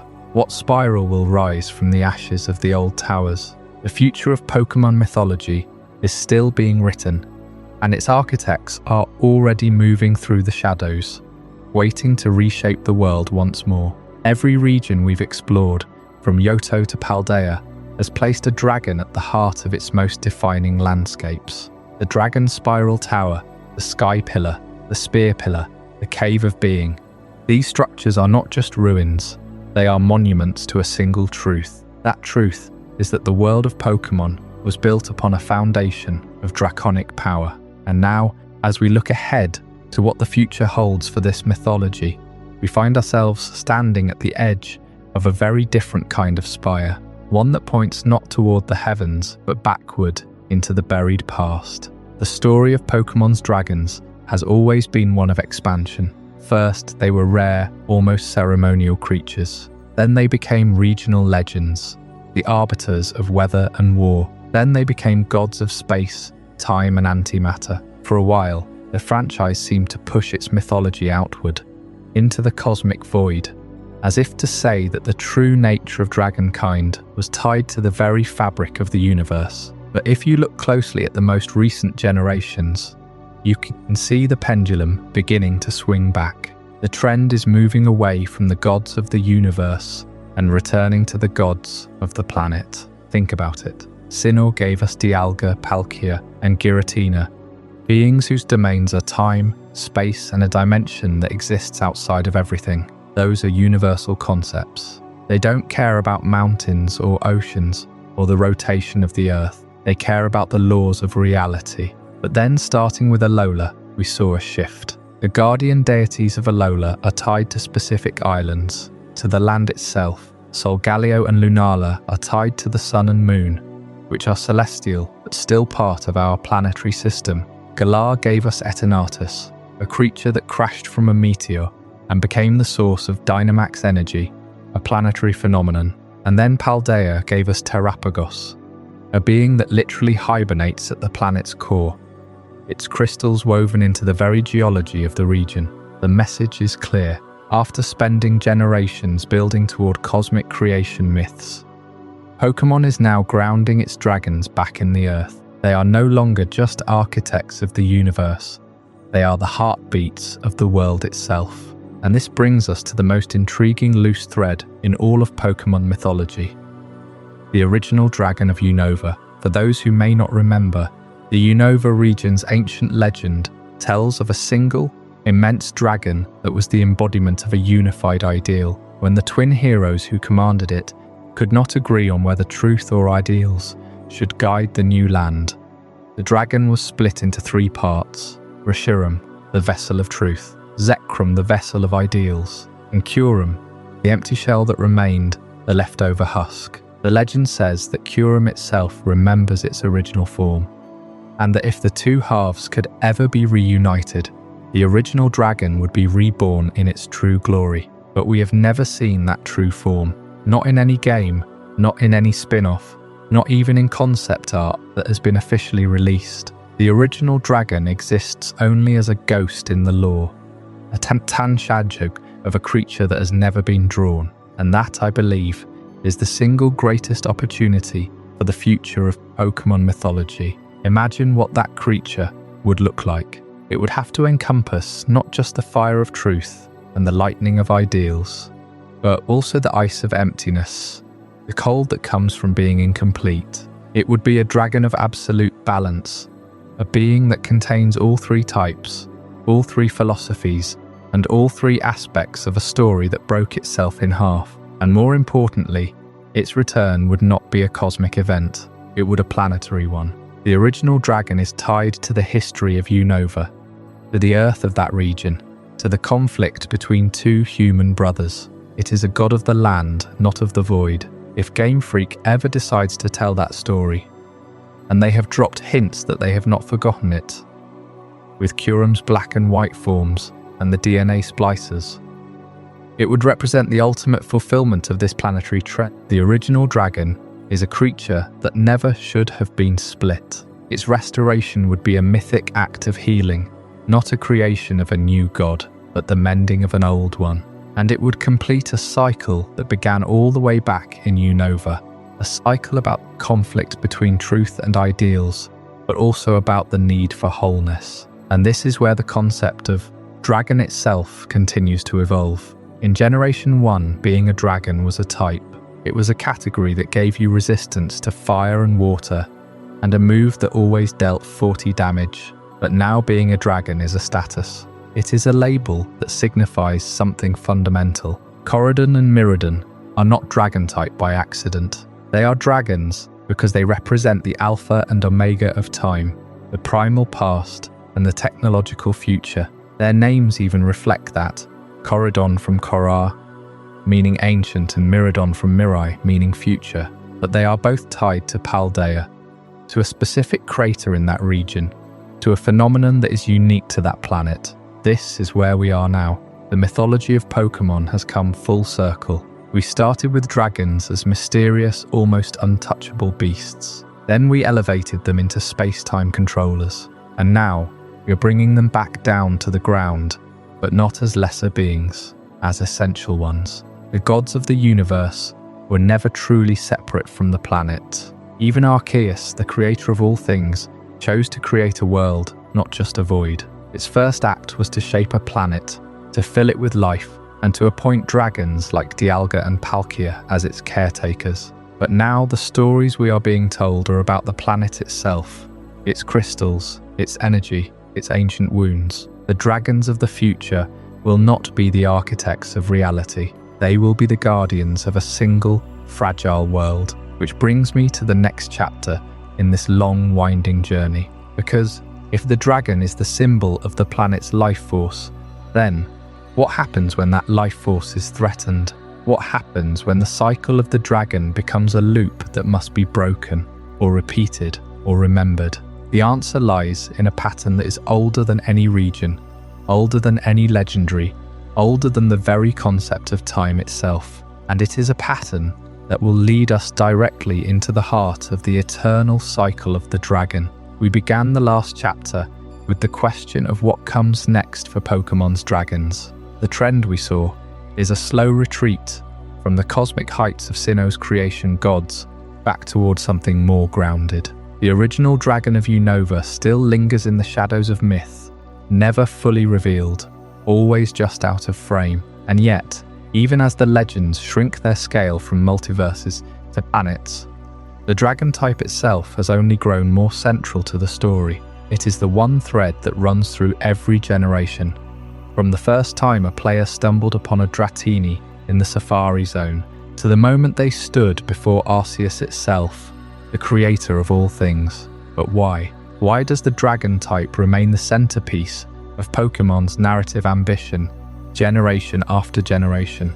The answer lies in a paradox that has always defined dragons in myth. They are the destroyers and the creators. In the ancient stories of our own world, dragons hoard treasure, but also guard wisdom. They burn cities, but also breathe life into the land. Pokémon's dragons carry that same duality. Rayquaza descended from the ozone layer not to fight, but to stop a war. Dialga and Palkia hold the fabric of reality together, yet their battles could tear time and space apart. Reshiram and Zekrom are embodiments of truth and ideals, but they were born from a single dragon that tore itself in two over a philosophical argument. Even the paradox forms of Paldea, Corydon and Miraidon, represent the same creature at opposite ends of history. One primal and one technological, yet both are unmistakably dragons. This balance between terrifying destruction and necessary creation is what makes the dragon type so compelling. It is the only type that consistently acts as a narrative keystone. Water, fire, grass are elemental forces, but they are not gods. Even psychic, which once felt almost supernatural, has been domesticated into a branch of science. Dragon has never been domesticated. It remains untamed, even when it appears in the form of a friendly Dragonite or a regal Kommo-o. There is always an edge to it. A dragon-type Pokémon is never just another creature in the Pokédex. It is a statement. It says that this world is larger, older, and more mysterious than we can ever fully understand. And to understand that, we only need to trace the journey from that first Dratini in the Safari Zone to the moment the player faces Arceus at the Hall of Origin. The path is not just a history of a type, it is the history of Pokémon's entire mythology. The Safari Zone Dratini felt like a treasure hunt. You had to navigate a maze of grass and water, throwing bait and rocks, hoping the little blue serpent would stay still long enough to be caught. It was rare, almost mythical. When it finally evolved into Dragonite, the player held a Pokémon that was unlike anything else. Dragonite had the highest base stat total of any non-Mew Pokémon in Generation I. It was the first pseudo-legendary, the first dragon that felt like a prize for patience. Then came Kingdra in Generation 2, a dragon that hid under the sea. Rayquaza in Generation 3, the dragon that lived in the sky and ended a war between continent and ocean, and then Sinnoh. That is where the dragon type stopped being just a powerful creature and became a cosmological office. Dialga, Palkia and Giratina are not merely strong. They are the pillars of reality. Time, space and the dimension that holds everything that does not belong. When the player ascends Mount Coronet and confronts the creator of the universe, Arceus, it is not a normal type that stands before them. It is a being that is said to have shaped the world with its 1,000 arms. And Arceus, despite its typing, is often depicted with draconic features. Its horns, its long neck, its flowing mane. The creator of the multiverse, in Pokémon, shares its silhouette with the dragons. That is the full circle, from a single serpent in a fenced-off zone to the architect of all existence. And the thread that connects them is the dragon. Every step of the way, the dragon type has carried the weight of the story. It has been the rare treasure, the regional guardian, the weather mediator, the split ideology, the counterforce to the fairy invasion, the fossil that should not exist, the paradox from the past and the future. And now, as we stand at the end of this journey, it is clear that Pokémon will never fully explain its dragons. They remain eternal. They are the one constant in a world that constantly reinvents itself. The balance of destruction and creation is not a truce, it is a cycle. Rayquaza calms the weather, but Groudon and Kyogre will wake again. Dialga and Palkia keep order, but Giratina waits in the distortion world. The original dragon shattered, but its fragments still live in Reshiram, Zekrom and Kyurem. Even the Paradox trio of Paldea, Corydon and Miraidon are echoes of each other, locked in a loop of cause and effect. The dragon type is not a static symbol, it is a force that moves through time, wearing different masks, but always pointing back to the same truth. That there is something greater than the human world, something that does not need to be understood to be respected. So when the player turns off their game and the screen goes dark, the dragons remain. They fly through the sky of Hoenn, swim in the deep of the Yoto seas, sleep in the towers of Unova, and orbit the crystals of Paldea. They are not just creatures in a box. They are the architecture of the myth itself. The first Dratini that ever splashed in the Safari Zone was a seed of something much larger, and that seed grew into the tree that holds up the universe. That is the eternal cycle of the dragon. It begins small, almost invisible, and ends as the foundation of everything. And then it begins again, with a new generation, a new region, a new dragon waiting to be discovered. What did you think of this journey? I'd love to hear your thoughts in the comments below. If this changed your perspective, or taught you something new, consider subscribing for more mind-expanding content. And if you know someone who would find this as fascinating as you did, share it with them. These are the kind of conversations that matter.